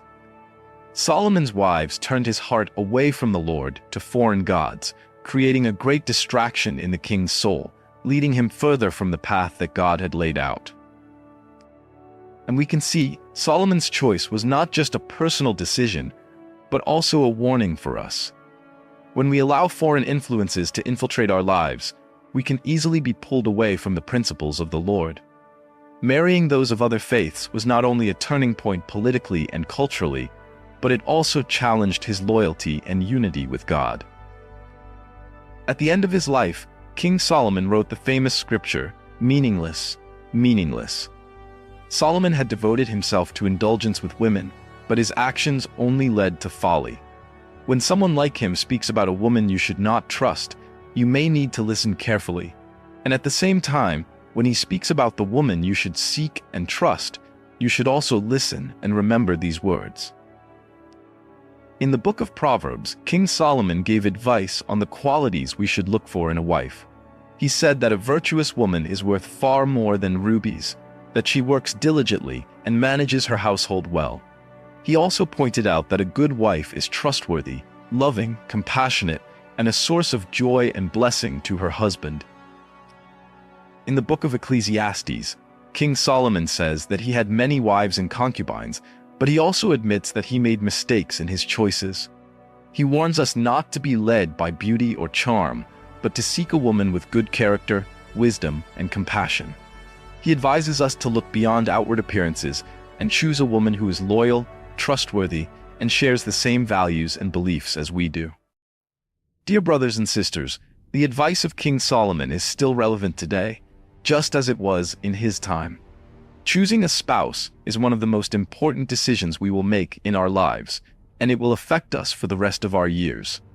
Let us explore the advice in Solomon's Proverbs about the types of women you should never trust or allow into your life. First, Solomon addresses the dangers of the fallen woman. In Proverbs 23, 27, 28, "For an adulterous woman is a deep pit, and a wayward wife is a narrow well. Like a bandit she lies in wait and multiplies the unfaithful among men." In this passage, King Solomon speaks about two types of women, the prostitute and the adulterous wife, both of whom are dangerous and can lead a person into folly. The prostitute is compared to a deep pit, a place full of danger and darkness, and she is also likened to a thief lying in wait, ready to pounce on unsuspecting men. The adulterous wife, on the other hand, is compared to a narrow well. At first, the well may appear inviting and refreshing, but in the end, it is a dangerous place that leads to destruction. She is also one who increases the number of unfaithful men, enticing them and leading them down the path of ruin. King Solomon's warning is clear. Sexual immorality can lead us to destruction. It can destroy relationships, families, and our lives. It can also have far-reaching consequences, affecting not only ourselves but also those around us. A prime example of the type of woman mentioned in Proverbs 23:27-28 is Potiphar's wife. Potiphar's wife is a character in the Bible, and her story serves as a warning to all of us about the dangers of sexual temptation and the consequences of giving in to it. To this day, choosing a spouse remains a lifelong decision for each of us. Choosing an immoral woman is also a tool that the enemy uses to destroy our lives. We must find a pure woman whom God approves of, so that she may accompany us in moving toward the good things in the Lord. Do you agree with this? Don't forget to subscribe to the channel and continue following the videos to understand more about the messages in the Bible. Potiphar was an Egyptian official responsible for managing Pharaoh's bodyguard. The Bible recounts that Potiphar's wife was attracted to Joseph, and she repeatedly tried to seduce him, but Joseph rejected her advances, saying, "How then could I do such a wicked thing and sin against God?" We know that Joseph was the son of Jacob, and after being sold into Egypt by his brothers, he was bought by Potiphar and became the steward of Potiphar's household. Potiphar's wife, a woman of great power, was captivated by Joseph's appearance and character. She constantly sought ways to seduce him, and one day, when no one else was in the house, she took her chance. But despite her advances, Joseph steadfastly refused. And then, in a decisive moment, when Potiphar's wife tried to force Joseph into doing something wrong, Joseph did not hesitate to flee, leaving his cloak in her hands. This made Potiphar's wife feel extremely angry and ashamed for being rejected, and she falsely accused Joseph of a crime he did not commit. She screamed that Joseph had tried to assault her, and the cloak that Joseph left behind became evidence for her accusation. When Potiphar heard his wife's words and saw the cloak, he became very angry. This was not the first time Potiphar's wife tried to seduce Joseph. He had lived in Potiphar's house for 11 years, and during this time, Potiphar's wife repeatedly attempted to do so, which means for 11 years, Joseph resolutely resisted temptation. Proverbs 23, verse 27-28 records, "For a prostitute is a deep pit, and an adulterous woman is a narrow well. She also lies in wait as for a victim, and increases the unfaithful among men." We can learn many lessons from both Potiphar's wife and Joseph. The lesson we can learn from Potiphar's wife is this: those who are in the wrong will accuse you and try to lead you to death when you are innocent and have done nothing wrong. This is unfortunate, but it is the world we live in. There are men and women, just like Potiphar's wife, and I wish this world were a place where everyone was honest and did not falsely accuse each other. But unfortunately, that is not the world we live in. In Joseph and Potiphar's wife's time, the punishment was extremely harsh, and the life of a slave like Joseph had little value. Therefore, Potiphar's wife knew that her false accusation would almost certainly result in a death sentence for Joseph, but she continued to lie about this honorable man simply because he refused to bow to her will. Women like her still exist, and men like Potiphar's wife still exist, because if you do not do what they want, they will not hesitate to lead you to your grave. Potiphar's wife serves as a warning to all of us about the dangers of temptation. She was a woman driven by her own fleshly desires and was willing to use her power and influence to get what she wanted. She was ready to destroy someone else's life just to satisfy her own lustful desires. She was willing to bring Joseph to the brink of execution just to satisfy her own lust.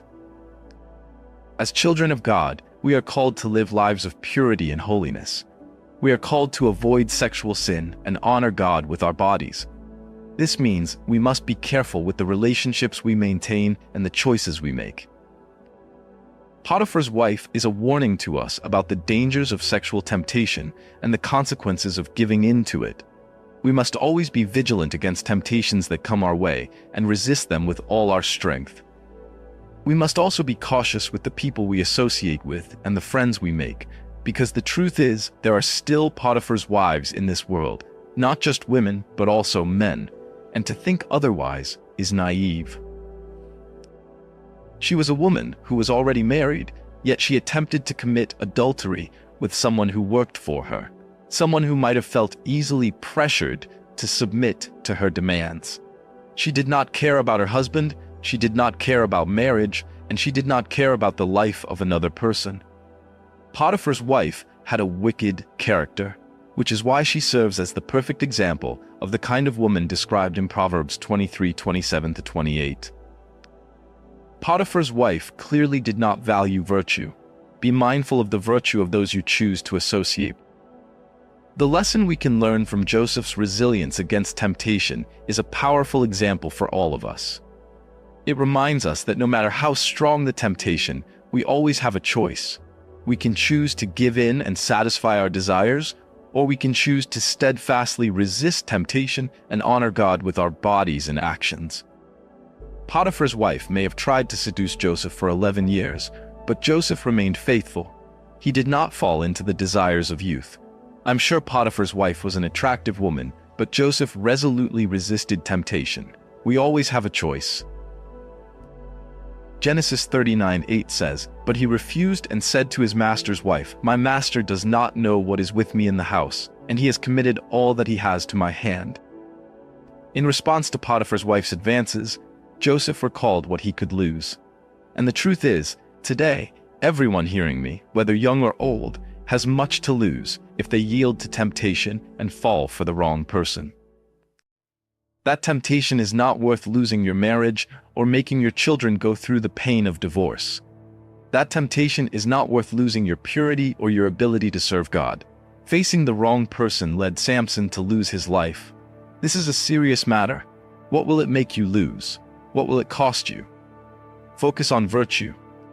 Now that we've looked at the type of women you should stay away from as a man, and the kind of man you should refuse to become as a woman, let's look at a few examples of the type of women the Bible advises us to seek, and the type of women should strive to become. There are wonderful, God-fearing, sincere, and kind-hearted women in this world. If you are married to one of them, or if your children are one of them, cherish and love them. It's a direct lie from hell that there are no more wonderful women. They are still out there, and God continues to create his beautiful daughters. They are still out there, those women full of grace.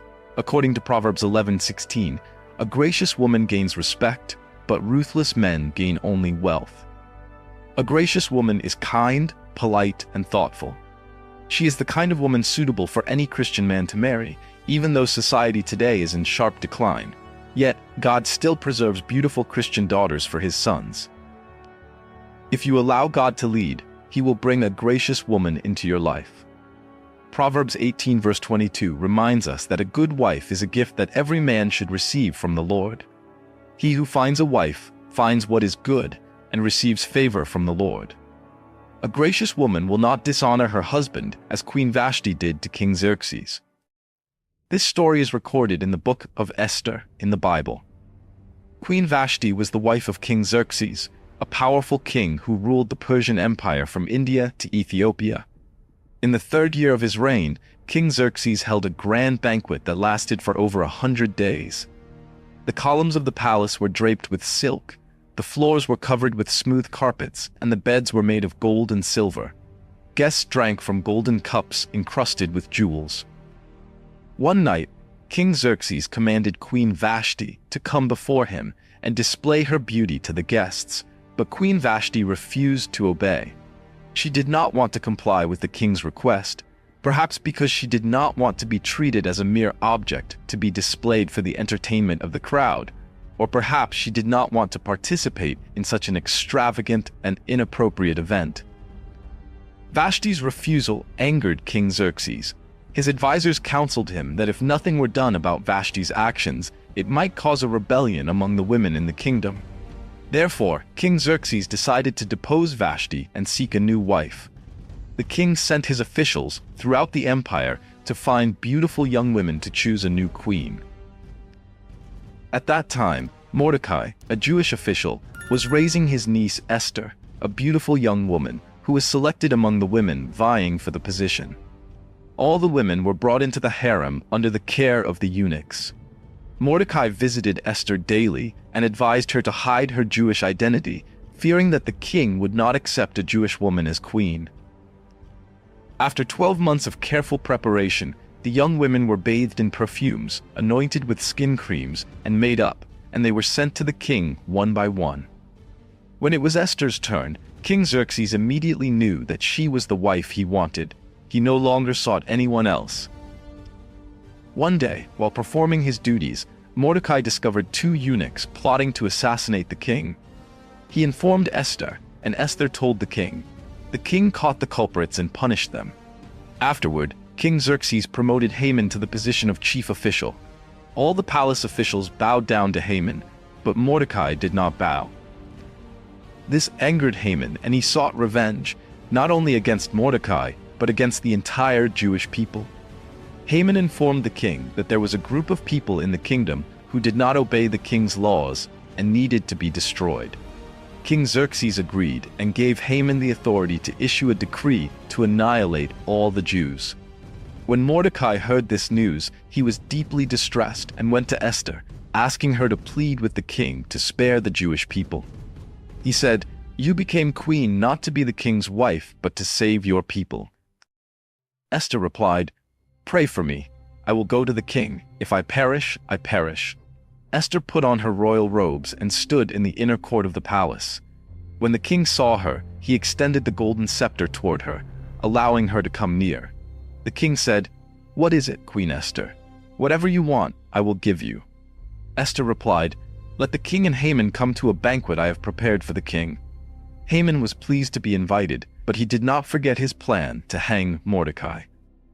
That night, King Xerxes could not sleep and asked for the royal chronicles to be read. When the account of Mordecai discovering the plot to assassinate the king was read, the king remembered that he had not rewarded Mordecai. The king asked Haman, "What should be done for the man whom I honor?" Haman thought the king was referring to himself, so he answered, "The man should be dressed in the king's royal robes, wear the king's crown, and ride through the city on the king's horse." King Xerxes replied, "Then reward Mordecai in this way." The next day, the king and Haman went to the banquet prepared by Queen Esther. Esther then asked the king for a favor. The king asked, "What is it? Speak, and I will give it to you." Esther replied, "My life and the lives of my people are at risk. We have been sold as slaves and now are to be killed like animals. Please, O king, spare us." King Xerxes, astonished, asked, "Who dares to issue such a decree?" Esther replied, "It is Haman, the man sitting next to you. He has abused your trust." King Xerxes was so angry that he could not speak. He stood up and went out into the palace garden. When Haman saw this, he fell at Esther's feet to beg for his life.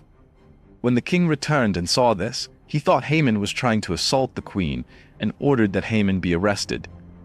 Later, Haman was hanged on the gallows he had prepared for Mordecai. The story of Queen Vashti and King Xerxes paved the way for the appearance of Esther, a Jewish girl who was chosen to be the new queen, and through her, she became a key figure in saving the Jewish people from the plot of genocide in the Persian Empire. Returning to Proverbs 18:22, we are reminded that a gracious woman is also polite and always supports her husband's vision, in contrast to Jezebel, who urged Ahab to do evil in the sight of the Lord. You may be familiar with or may not have heard the story of Jezebel in the Old Testament, known as the woman without a heart. The meaning of the name Jezebel, the woman without a heart, truly does not reflect her true nature. The name Jezebel, which means pure, free from carnal relationships, is the complete opposite of what she was. She was a woman with seductive actions and crimes, with no remorse whatsoever. Truly, there is no name more fitting for her, a woman despised by all. Jezebel was the daughter of Ethbaal, the king of the Zidonians, as well as the high priest of the god Baal. The Phoenicians, including her people, had a culture of idol worship, worshipping Baal and Ashtaroth. She inherited this idolatrous devotion from her father. When Jezebel married Ahab, the king of Israel, she committed a grave wrong that led to disastrous consequences for the entire kingdom of Israel. As mentioned above, Ahab, the king of a nation that worshipped the Lord, went against his faith when he married a daughter of an idol worshiper from the line of Baal. Jezebel, with her charm and strong personality, easily won the heart of Ahab, a weak and passive king who allowed himself to be manipulated by her. Ahab's marriage to Jezebel was not just a marriage, but also an endorsement of great sins, particularly the worship of Baal. Ahab's life was dominated by Jezebel's idol worship for over 60 years, leading to the spiritual and moral decline of the people of Israel. Jezebel was not an ordinary woman. She possessed an extraordinarily strong personality. Her charm did not only come from her appearance, but also from her ability to manipulate and lead spiritually. Despite being a woman of great talent, she used all her power to carry out evil plans, defiling the moral values of an entire nation. She was a fanatical worshiper of Baal. With strength and determination, she tried to force the people of Israel to accept the worship of Baal, even though this nation had faith in Jehovah. Jezebel built 2 temples to Baal in Samaria and Jezreel, and even invited the priests of Baal to live in her palace to nurture and protect the idol worship. Jezebel's worship of Baal led to catastrophic events, including a 3-year drought proclaimed by the prophet Elijah. When Elijah finally confronted the 850 prophets of Baal at Mount Carmel, God achieved a decisive victory in this test of power. Elijah mocked the gods of Baal, and as a result, Baal's power was completely defeated. The people captured and killed the priests of Baal, leaving Ahab utterly terrified. However, Jezebel's revenge did not stop there. When she heard of the death of the priests of Baal, she swore to kill Elijah. This vow further proved her boundless cruelty. However, Elijah, alone against her, had to flee into the kingdom of Judah to save his life. Under Jezebel's rule, Ahab was like a puppet. With his weak character, Ahab could not prevent her wicked plans. It was Jezebel, not Ahab, who was the true ruler of the kingdom of Israel, directing the country's every action according to her evil desires. In the end, Jezebel faced the punishment of God. After she mocked Jehu, the one anointed to destroy Ahab's family, Jehu ordered her to be thrown out of the window. She was trampled under the hooves of horses and devoured by dogs. When Jehu recalled Elijah's prophecy, he ordered Jezebel's burial, but all that was found were her skull, hands, and feet. Jezebel is an archetype of wickedness and violence. Her end is a testament to a principle in the Bible: what you sow, you will reap. She sowed evil, and the result was the horrible death she brought upon herself, just as she had caused death to the innocent. Her death is a reminder of the cruelty and punishment of God for those who defile the land and oppose him. She also serves as proof of the consequences of King Ahab's poor choice in marrying the wrong woman, coupled with his weakness, which led to many severe repercussions later on. In contrast to the women mentioned earlier, a gracious woman will always support her husband in serving the Lord. In this proverb, we see a beautiful truth that is still relevant today. It tells us that a gracious woman who shows kindness, elegance, and refinement will maintain her honor. But what makes a woman gracious? Being gracious means treating others with kindness and thoughtfulness, being polite and respectful in all interactions, and showing empathy and compassion toward those around you. Grace is a quality that reflects the love of Christ and is a virtue that is becoming increasingly rare in today's world. This proverb shows us that a gracious woman will uphold her honor. Honor is a word of great significance. It refers to a deep sense of respect and admiration that we have for someone who has brought honor to themselves through their character, actions, and reputation. Honor is a precious asset, hard to attain, but very easy to lose. So, what about the capable woman? According to Proverbs 31:10-11, who can find a virtuous woman? For her price is far above rubies. The heart of her husband doth safely trust in her, so that he shall have no need of spoil. To be a capable woman means having excellent moral character. The value of a capable woman is more precious than gold and silver. She can win the trust of her husband. The proverb shows us that her husband's trust in her is firmly established, so he lacks nothing. This woman is a source of safety and trust for her husband, and he can completely rely on her. She is perfect, a woman of great worth, and her value is not measured by material wealth, but by her character, actions, and love. This woman is capable, meaning she demonstrates the highest moral and ethical values. She is honest, trustworthy, and upright in all her dealings. She is kind and compassionate toward others, and she serves her family and community with a generous and loving heart. She is a woman of faith, and her life is built on her relationship with God. The proverb also tells us that her value is far greater than rubies. Rubies are valuable gemstones, but the value of this woman cannot be compared to any material possession. Her value is priceless, and it stems from the beauty of her character, the purity in her heart, and the depth of her love. Dear sisters, let us strive to be this capable woman. Let us desire to demonstrate the highest moral and ethical values. Let us be honest, trustworthy, and upright in all our dealings. Let us show kindness and compassion to those around us, and serve our families and communities with a generous and loving heart. Let us be women of faith and have our lives firmly rooted in our relationship with God. There are still many wonderful Christian women in the world, and as a man, you should strive to seek her out, and as a woman, you should strive to become such a woman. Thank you for watching today's video. Together, we've explored a valuable lesson from the life of King Solomon, who warned us about the dangers of temptation and the importance of choosing a spouse wisely. Solomon, with his vast experience and wisdom given by God, shared invaluable advice about the women you should not trust, as well as the admirable qualities of a woman who fears the Lord. But what is the most important thing we need to remember? It is that we should not only look at outward appearances, but focus on character, loyalty, and sincerity in relationships. If you are a man, seek a woman with excellent character, and if you are a woman, strive to become the model described in the Bible, a woman full of grace, honesty, and love. So, what will you do to apply these lessons in your life? We look forward to hearing your thoughts and sharing. Be sure to subscribe to our channel to receive the next videos so we can continue our journey of exploring God's teachings and applying them to our daily lives. May you always find wisdom in every decision and live a meaningful and blessed life. Have you ever wondered about the deep secrets hidden within the stories of the Bible? One of the most intriguing stories is that of Potiphar and Joseph. In the shadowy corridors of ancient Egypt, where the absolute power of Pharaoh ruled everything, Potiphar, a powerful official, held a crucial position as the captain of Pharaoh's bodyguard. But what makes us curious is, was Potiphar truly a eunuch, as some Bible translations suggest? Or is it just a hypothesis that has been built up over time?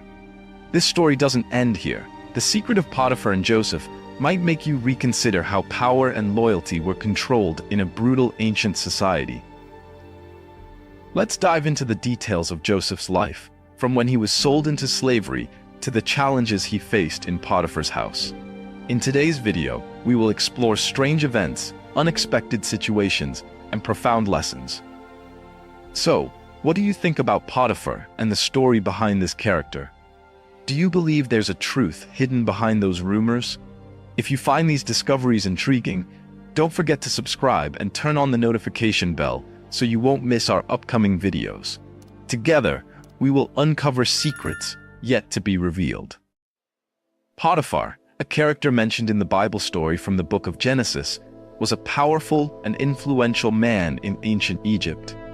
He was an official of Pharaoh and held the position of captain of the bodyguard, meaning he occupied a vital role in Egypt's governing system, reflecting his significant influence not only in the military but also in politics. Potiphar played an extremely important role, commanding Pharaoh's bodyguard to protect Egypt's supreme ruler, a task that required absolute loyalty and exceptional military skills. Moreover, he also supervised the imprisonment of national prisoners, including Pharaoh's enemies and anyone considered a threat to the throne. This position made Potiphar one of the most trusted and powerful individuals in Egypt. He had direct access to Pharaoh and participated in the most sensitive affairs of the kingdom. Potiphar's wealth and influence were also reflected in his residence, which was not just a house but a symbol of his status, a common feature for high-ranking officials. Potiphar lived in a luxurious house decorated with the finest Egyptian artifacts of the time. His home, described in the Bible as prosperous under Joseph's management, was a center of power where important decisions were made and where he hosted high-ranking guests. In Genesis 39:1, the Bible introduces Potiphar as follows. Now Joseph had been taken down to Egypt. Potiphar, an Egyptian who was one of Pharaoh's officials, the captain of the guard, bought him from the Ishmaelites who had taken him there. And this is where all the controversy and doubts surrounding Potiphar begin. The term eunuch, used in some traditional Bible translations, refers to men who had been castrated, often before puberty in ancient times, particularly in Eastern cultures. In Egypt, eunuchs were sometimes chosen for important and trusted positions in the royal court. It was believed that those in this condition would be more loyal, having no family ties that could threaten the king's power. Castration was a common practice in many ancient cultures, including Mesopotamia, Persia, and during certain periods of Egyptian history. Eunuchs were often given important roles, such as guardians of the harem, advisors, and administrative officials because of the trust that kings placed in them. Castration was seen as a way to create servants who were incapable of reproduction, thus minimizing the risks of dynastic ambitions. However, castration also carried with it a significant social and personal stigma, as the condition of being a eunuch was often associated with the loss of masculine power and personal authority. In many Bible stories, we can observe traces of castration, which was a strategy of power and control. A prominent example is King Artaxerxes, mentioned in the books of Ezra and Nehemiah, who ruled the Persian Empire firmly throughout his reign. Castration was a common practice to ensure the absolute loyalty of those holding positions near the throne, such as eunuchs serving in the royal palace. This practice not only ensured the loyalty of the king's wives, preventing extramarital relations, but also turned these men into submissive tools in the hands of the king, making them instruments for royal ceremonies and events. During the reign of King Nebuchadnezzar, known for his unrelenting conquests and desire to solidify absolute power, castrating captured prisoners became a widespread and feared practice. This brutal practice was both a physical punishment and a means of subjugating conquered peoples, stripping away their masculinity and thus their ability to resist Babylonian rule. By castrating his enemies, Nebuchadnezzar not only ensured military victory, but also crushed the spirit of entire nations, leaving scars not just on the body, but in the minds of the survivors. The physical pain that prisoners endured became a prolonged form of humiliation and psychological trauma, serving as a psychological weapon that echoed far beyond the battlefield. The fear of castration became a powerful tool of control, capable of intimidating future enemies and ensuring submission even before conflicts began. This ruthless strategy solidified Nebuchadnezzar's power, making him not only a conqueror, but also a symbol of terror and dominance throughout the region. In 587 BC, one of the darkest events in Israel's history took place. When the Babylonian army, under the command of the ruthless King Nebuchadnezzar, besieged and destroyed the city of Jerusalem, ending with the destruction of the temple and the capture of King Zedekiah. Fear spread throughout the city at that time, but in our present-day lives, anxiety and insecurity have not disappeared completely. However, if you believe in Jesus Christ in your heart, you will be saved. Leave an amen in the comments if you always believe that. Returning to Israel, Zedekiah's reign began during a period already filled with challenges. He ascended the throne amidst political instability, with the kingdom of Judah facing an increasing threat from the expansion of Babylon, despite continuous warnings from the prophets, urging the people to be cautious and obey God. Zedekiah, feeling cornered, decided to break his alliance with Babylon and seek military assistance from Egypt, a decision that would prove to be a grave mistake. This formation of an alliance with Egypt was seen by Nebuchadnezzar as a direct betrayal, as Zedekiah had ascended the throne as a loyal subject of Babylon. Nebuchadnezzar reacted swiftly and brutally. He mobilized his army and marched toward Jerusalem, determined to punish Zedekiah's rebellion and crush any resistance. The siege of Jerusalem lasted for an extended period and devastated the city, pushing it to the brink of famine and despair. Ultimately, the collapse of Israel was inevitable. In his final moment of desperation, Zedekiah attempted to flee the city under the cover of darkness with a small group. However, the escape proved futile. The Babylonian army captured Zedekiah on the plains of Jericho and immediately brought him before Nebuchadnezzar to face the consequences of his disobedience. In a rage over the betrayal, and also to set an example for those who refused to obey, Nebuchadnezzar subjected Zedekiah to a harsh trial, where his sentence was decided with ruthless calculation. The Babylonian king ordered the execution of Zedekiah's sons right before his eyes. This act not only caused unspeakable pain to Zedekiah as he witnessed the extinction of his bloodline, but also served to ensure that no member of the house of David would survive to challenge Babylon's rule in the future. But the punishment didn't stop there. After his sons were executed, Zedekiah endured a final, horrific punishment. His eyes were gouged out. This punishment represented his complete helplessness and humiliation. Blinded and broken, Zedekiah was taken as a prisoner to Babylon, where he spent the rest of his days in captivity, bearing not only the scars of his body, but also the weight of responsibility for the downfall of his people. This pivotal moment in biblical history underscores the brutality of Nebuchadnezzar and the uncompromising reality of Babylonian imperial power, which tolerated no betrayal and used castration as a tool to secure its dominance and spread fear. Those who dared to challenge its authority would be punished. However, today's video focuses on the peculiar case of Potiphar and Joseph. Joseph was the 11th son of Jacob, also known as Israel, and the firstborn of his beloved wife Rachel. From a young age, Joseph stood out among his brothers, not only because he was his father's favored son, but also because of his prophetic dreams, which hinted at a future where he would be the one in charge of his family. Jacob did not hide his special affection for Joseph. He gave him a richly ornamented coat, a gift that symbolized not only his father's unique love, but also a significant position in the family. This coat also marked a clear distinction between the sons, sparking jealousy and hatred among Joseph's brothers, who felt abandoned and filled with anger. The situation worsened when Joseph began sharing his dreams. He told his brothers, "I had a dream we were binding sheaves of grain in the field. My sheaf stood upright, while your sheaves gathered around mine and bowed down to it." Shortly after, Joseph had another dream.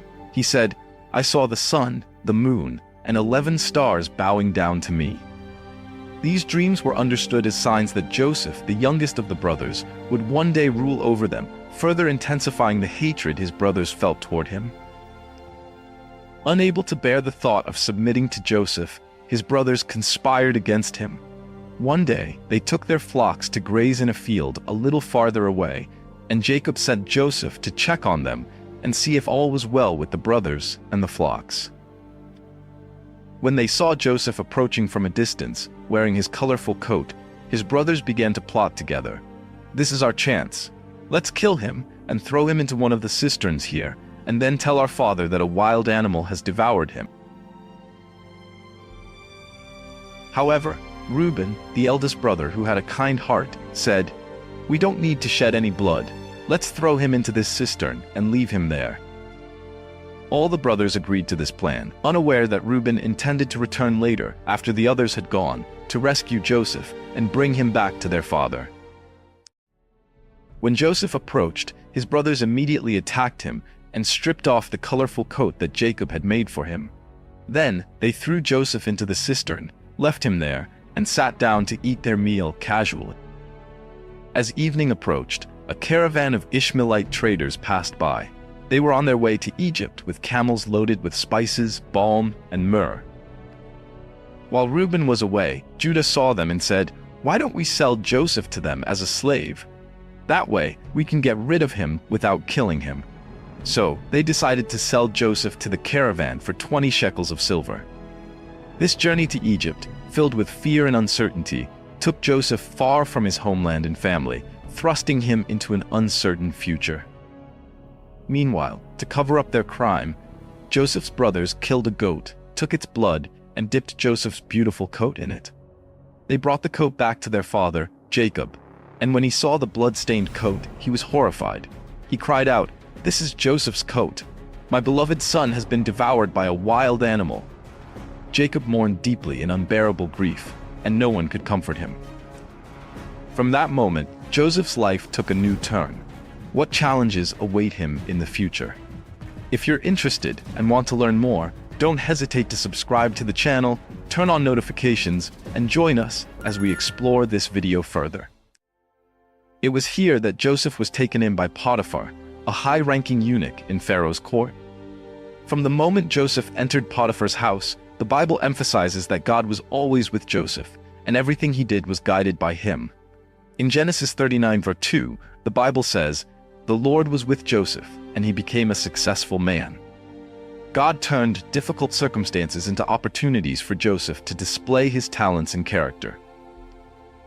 When Joseph entered Potiphar's house, he was not just a slave, he became the manager of Potiphar's estate. God granted Joseph extraordinary wisdom, and Potiphar's household prospered under his management.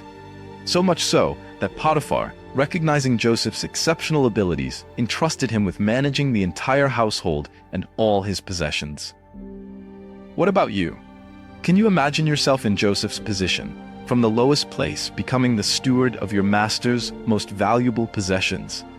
Perhaps God is telling you that no matter where you are, no matter your circumstances, He can lift you up and give you opportunities you never expected. But what happens when Joseph's success attracts unwanted attention? Potiphar's wife, a powerful woman, became captivated by Joseph's appearance and integrity. She relentlessly sought to seduce him, and one day, when no one else was in the house, she took her chance. Yet despite the attack, Joseph remained firm in his refusal. He said, "How then can I do this great wickedness and sin against God?" Genesis 39:9. What a powerful statement, right? Joseph not only preserved his own integrity, but also respected the trust his master had placed in him and honored God's justice. If you were in Joseph's shoes, what would you do? Could you stand firm against such temptation? And then, in a defining moment, when Potiphar's wife attempted to force Joseph into wrongdoing, Joseph did not hesitate, but ran away, leaving his cloak in her hands. It was a courageous act, not just because he wanted to avoid sin, but because he understood that, even when things might seem unfair, he had to remain loyal to God. This makes me think about those times in life when we face difficult and sometimes unjust situations. What would you do when you have to choose between what's right and what's wrong, between loyalty and betrayal? But the story doesn't end there. In her anger and shame from being rejected, Potiphar's wife falsely accused Joseph of a crime he didn't commit.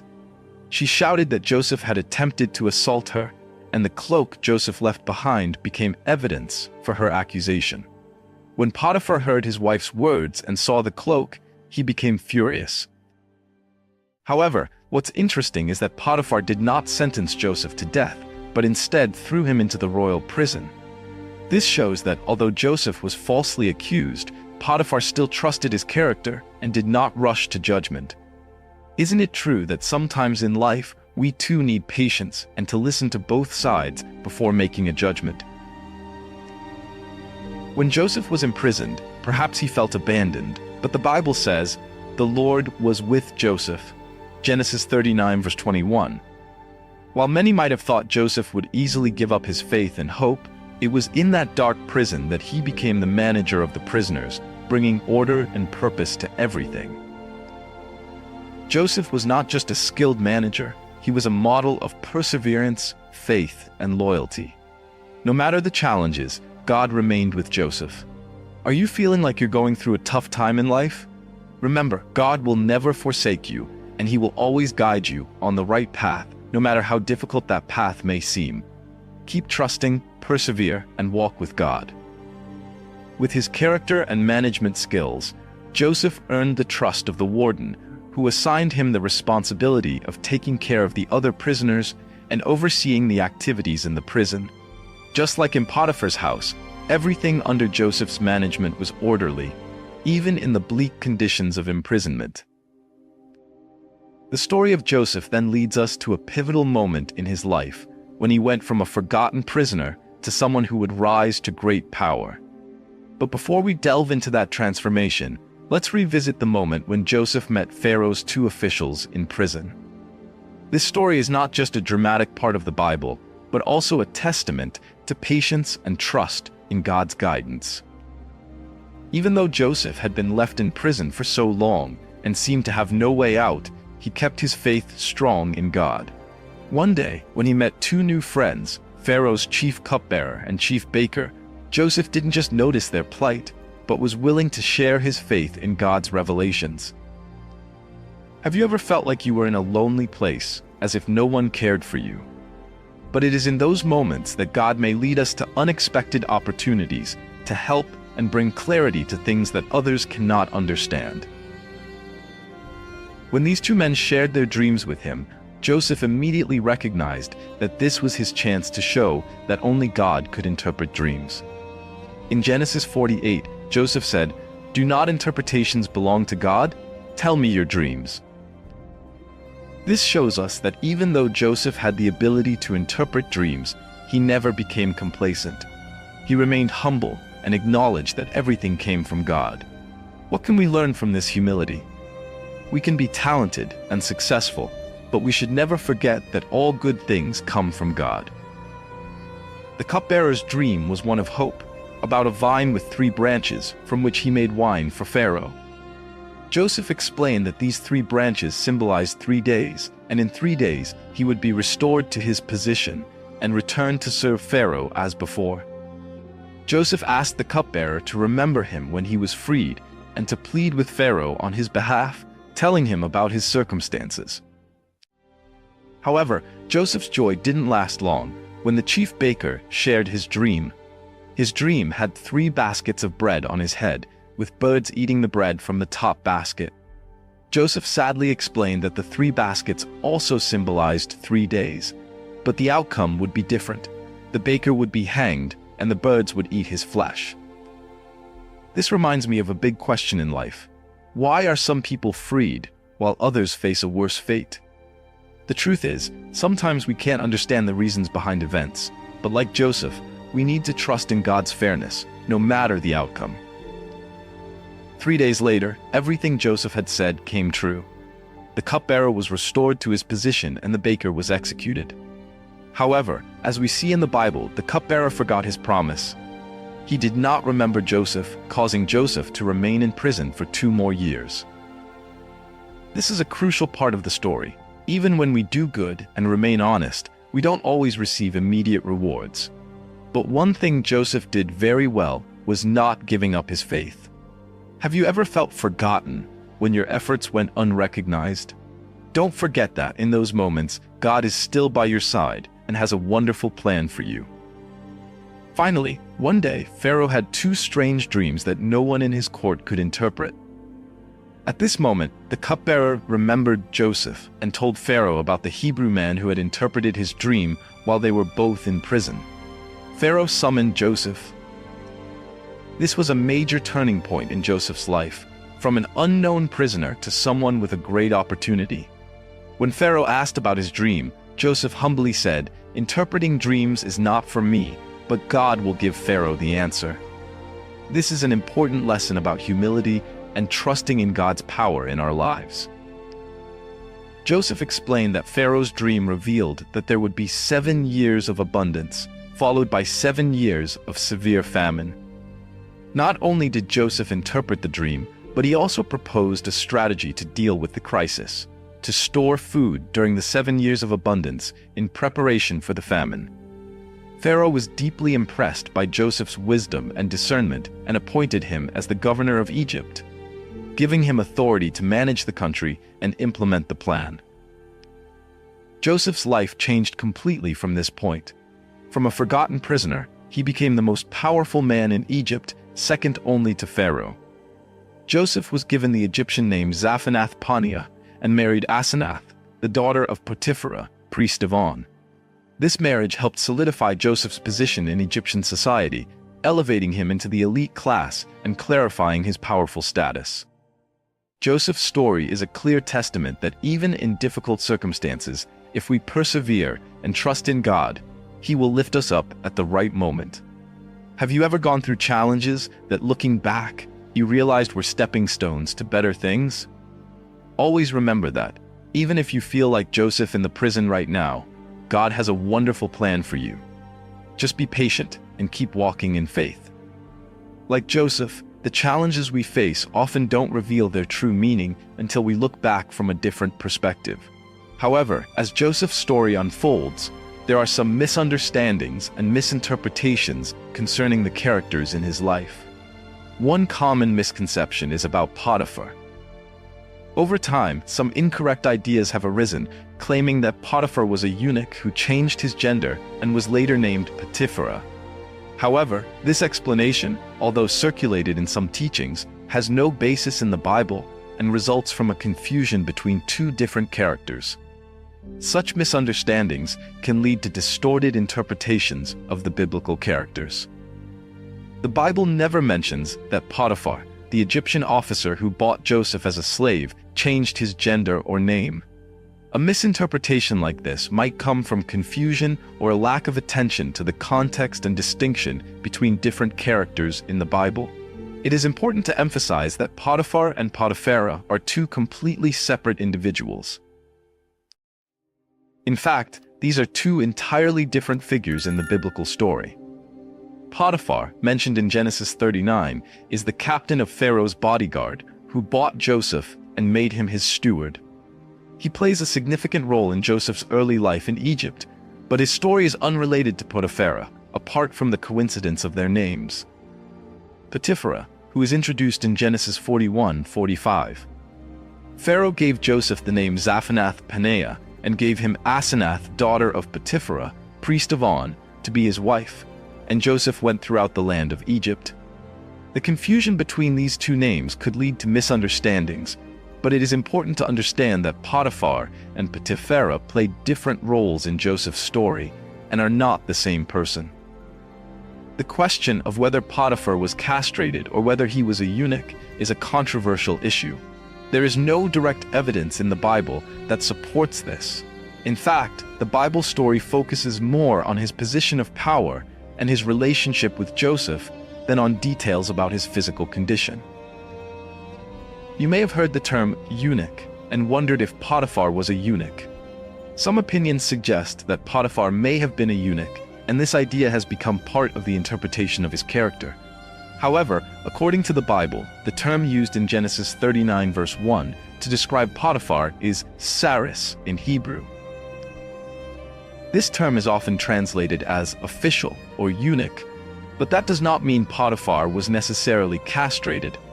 As you can see, the word saris in Hebrew can have multiple meanings depending on the context.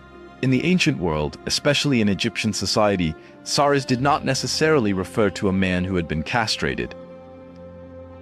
In fact, in many cultures, this term could refer to high-ranking officials in the royal court, individuals who held very important and trustworthy duties. In the case of Potiphar, he is described as a respected official of Pharaoh, who managed Pharaoh's household and possessions excellently. So why is there this confusion? The answer may lie in the different interpretations and understandings over the centuries.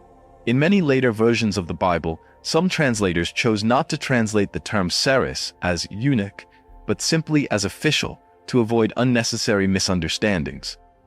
In this way, we can focus on what the Bible truly emphasizes about Potiphar, a powerful man with high responsibilities in Pharaoh's court, not on the details of his physical condition. This becomes even clearer when we look at the relationship between Potiphar and his wife. In ancient Egyptian society, eunuchs were often not allowed to marry or maintain family relationships.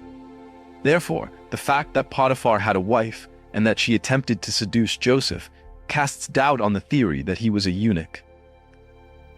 Furthermore, a figure like Potiphar, who held a high position in society and was trusted to the point of entrusting his entire household and assets to Joseph, certainly could not have been a eunuch, as this would contradict the cultural and social norms of that time. Thus, through the explanation of this detail, we can see that the Bible does not focus on clarifying the details of Potiphar's physical condition or gender. What is more important is that the Bible wants us to focus on Potiphar's character and role in Joseph's story. Potiphar was a man of power, trusted by Pharaoh, and had significant responsibilities in society. This highlights Joseph's integrity, as he was the only one Potiphar trusted to manage everything, even in the most challenging circumstances. So, in Joseph's journey, from being sold into slavery as a young brother to being imprisoned and ultimately rising to the position of governor of Egypt, we see God's presence in every situation. Although Joseph had to go through continuous trials, he always maintained his faith and trusted in God's guidance. And as you can notice, Joseph's story is also a reminder for us. No matter how difficult life may be, or how much we may be misunderstood or face hardships, if we persevere and place our trust in God, He will always guide us to something good. Finally, we must remember that when interpreting the Bible, we should not impose modern ideas onto ancient stories, as this can distort the message the Bible is trying to convey. In John 8:12, when Jesus spoke again to the people, he said, "I am the light of the world. Whoever follows me will never walk in darkness, but will have the light of life." Let the light of God lead us through every challenge and difficulty. And always remember that He is the one who guides us to good things. Returning to Potiphar, although he played an important role in Joseph's story by being the official who bought Joseph and brought him into his house, he disappears from the biblical narrative after the false accusations made by Potiphar's wife. As for Joseph, his new responsibility as governor was immense.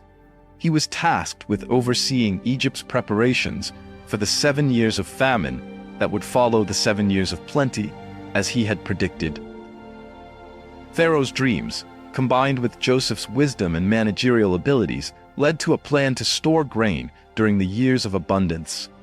Under his leadership, Egypt harvested and stored a large quantity of food, filling warehouses in cities and ensuring there would be enough supplies to face the upcoming years of hardship.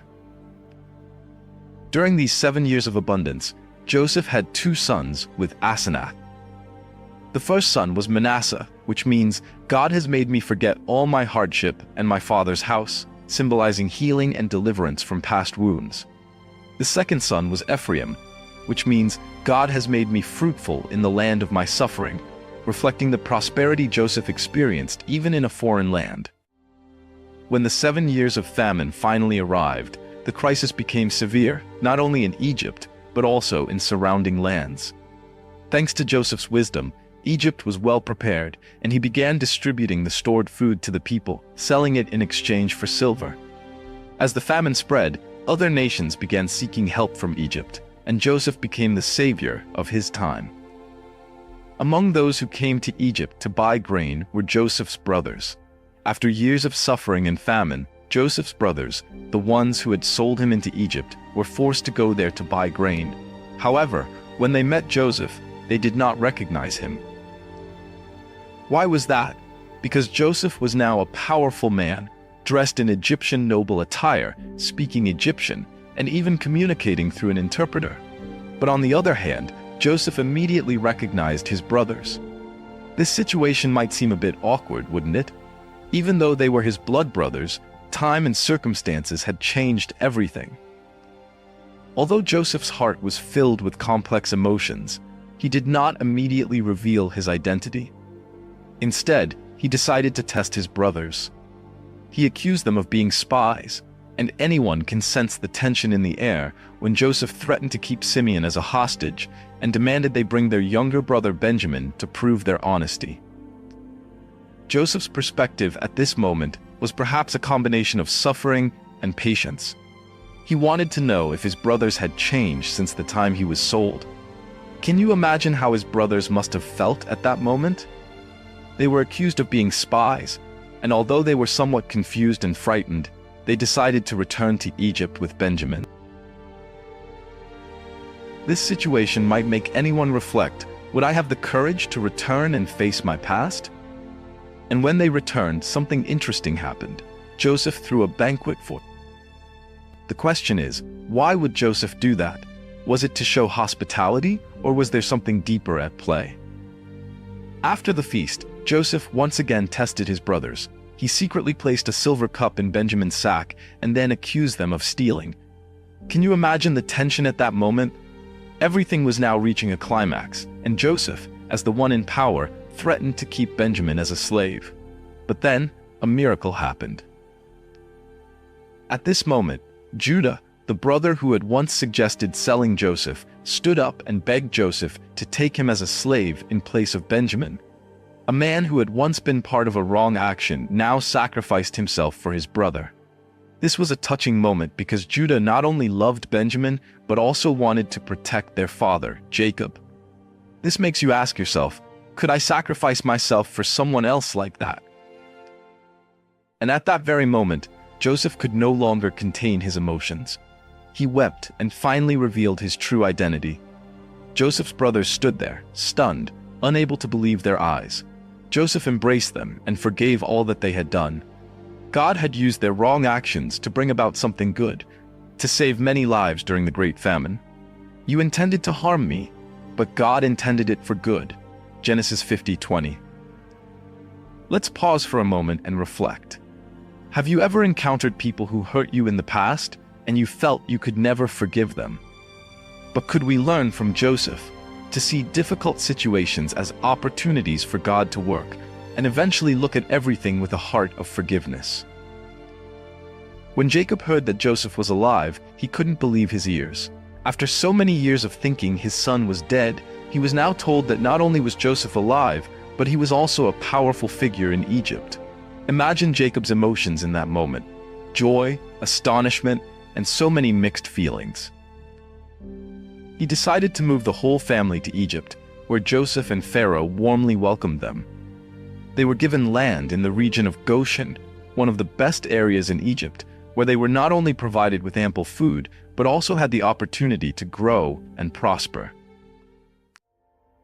This story is not just a family tale, but also a lesson on forgiveness, sacrifice, and God's great plan. God never abandons us, even when we face our greatest challenges. As Joseph told his brothers, "You intended to harm me, but God intended it for good." Genesis 50:20. Thank you for following the captivating story of Potiphar and Joseph. Through the hidden secrets in the pages of the Bible, we have discovered not just power, but also the loyalty and extraordinary character of Joseph. This story is not only a lesson in perseverance and faith, but also a testament to God's presence with us, even in the darkest times. What do you think about Potiphar and the doubts surrounding his role? Was he really a eunuch, or is it just a misunderstanding? This question remains open, and we would love to hear your thoughts in the comments below this video. Share your reflections on this story and the lessons you've learned. If you want to continue the journey with us to explore the mysteries in the Bible, don't forget to subscribe to the channel and turn on notifications so you won't miss our latest videos. Let's explore more mysterious, powerful stories and life lessons that the Bible has to offer. Thank you for joining us in today's video. We wish you a wonderful day, and we hope to see you in the next videos. Remember, there are still many secrets in the Bible yet to be revealed, and together we will uncover them all. Welcome to the Bible Hub Bible Stories channel, where we bring you inspiring and meaningful Bible stories. We are proud to introduce the talented screenwriter of our channel, a passionate young woman with a deep love for the Bible. She doesn't just write profound stories, but also helps viewers gain a deeper understanding of God's faith and love through each script. Writing scripts is not only her passion, but also her mission, which brings each video to life with energy and inspiration.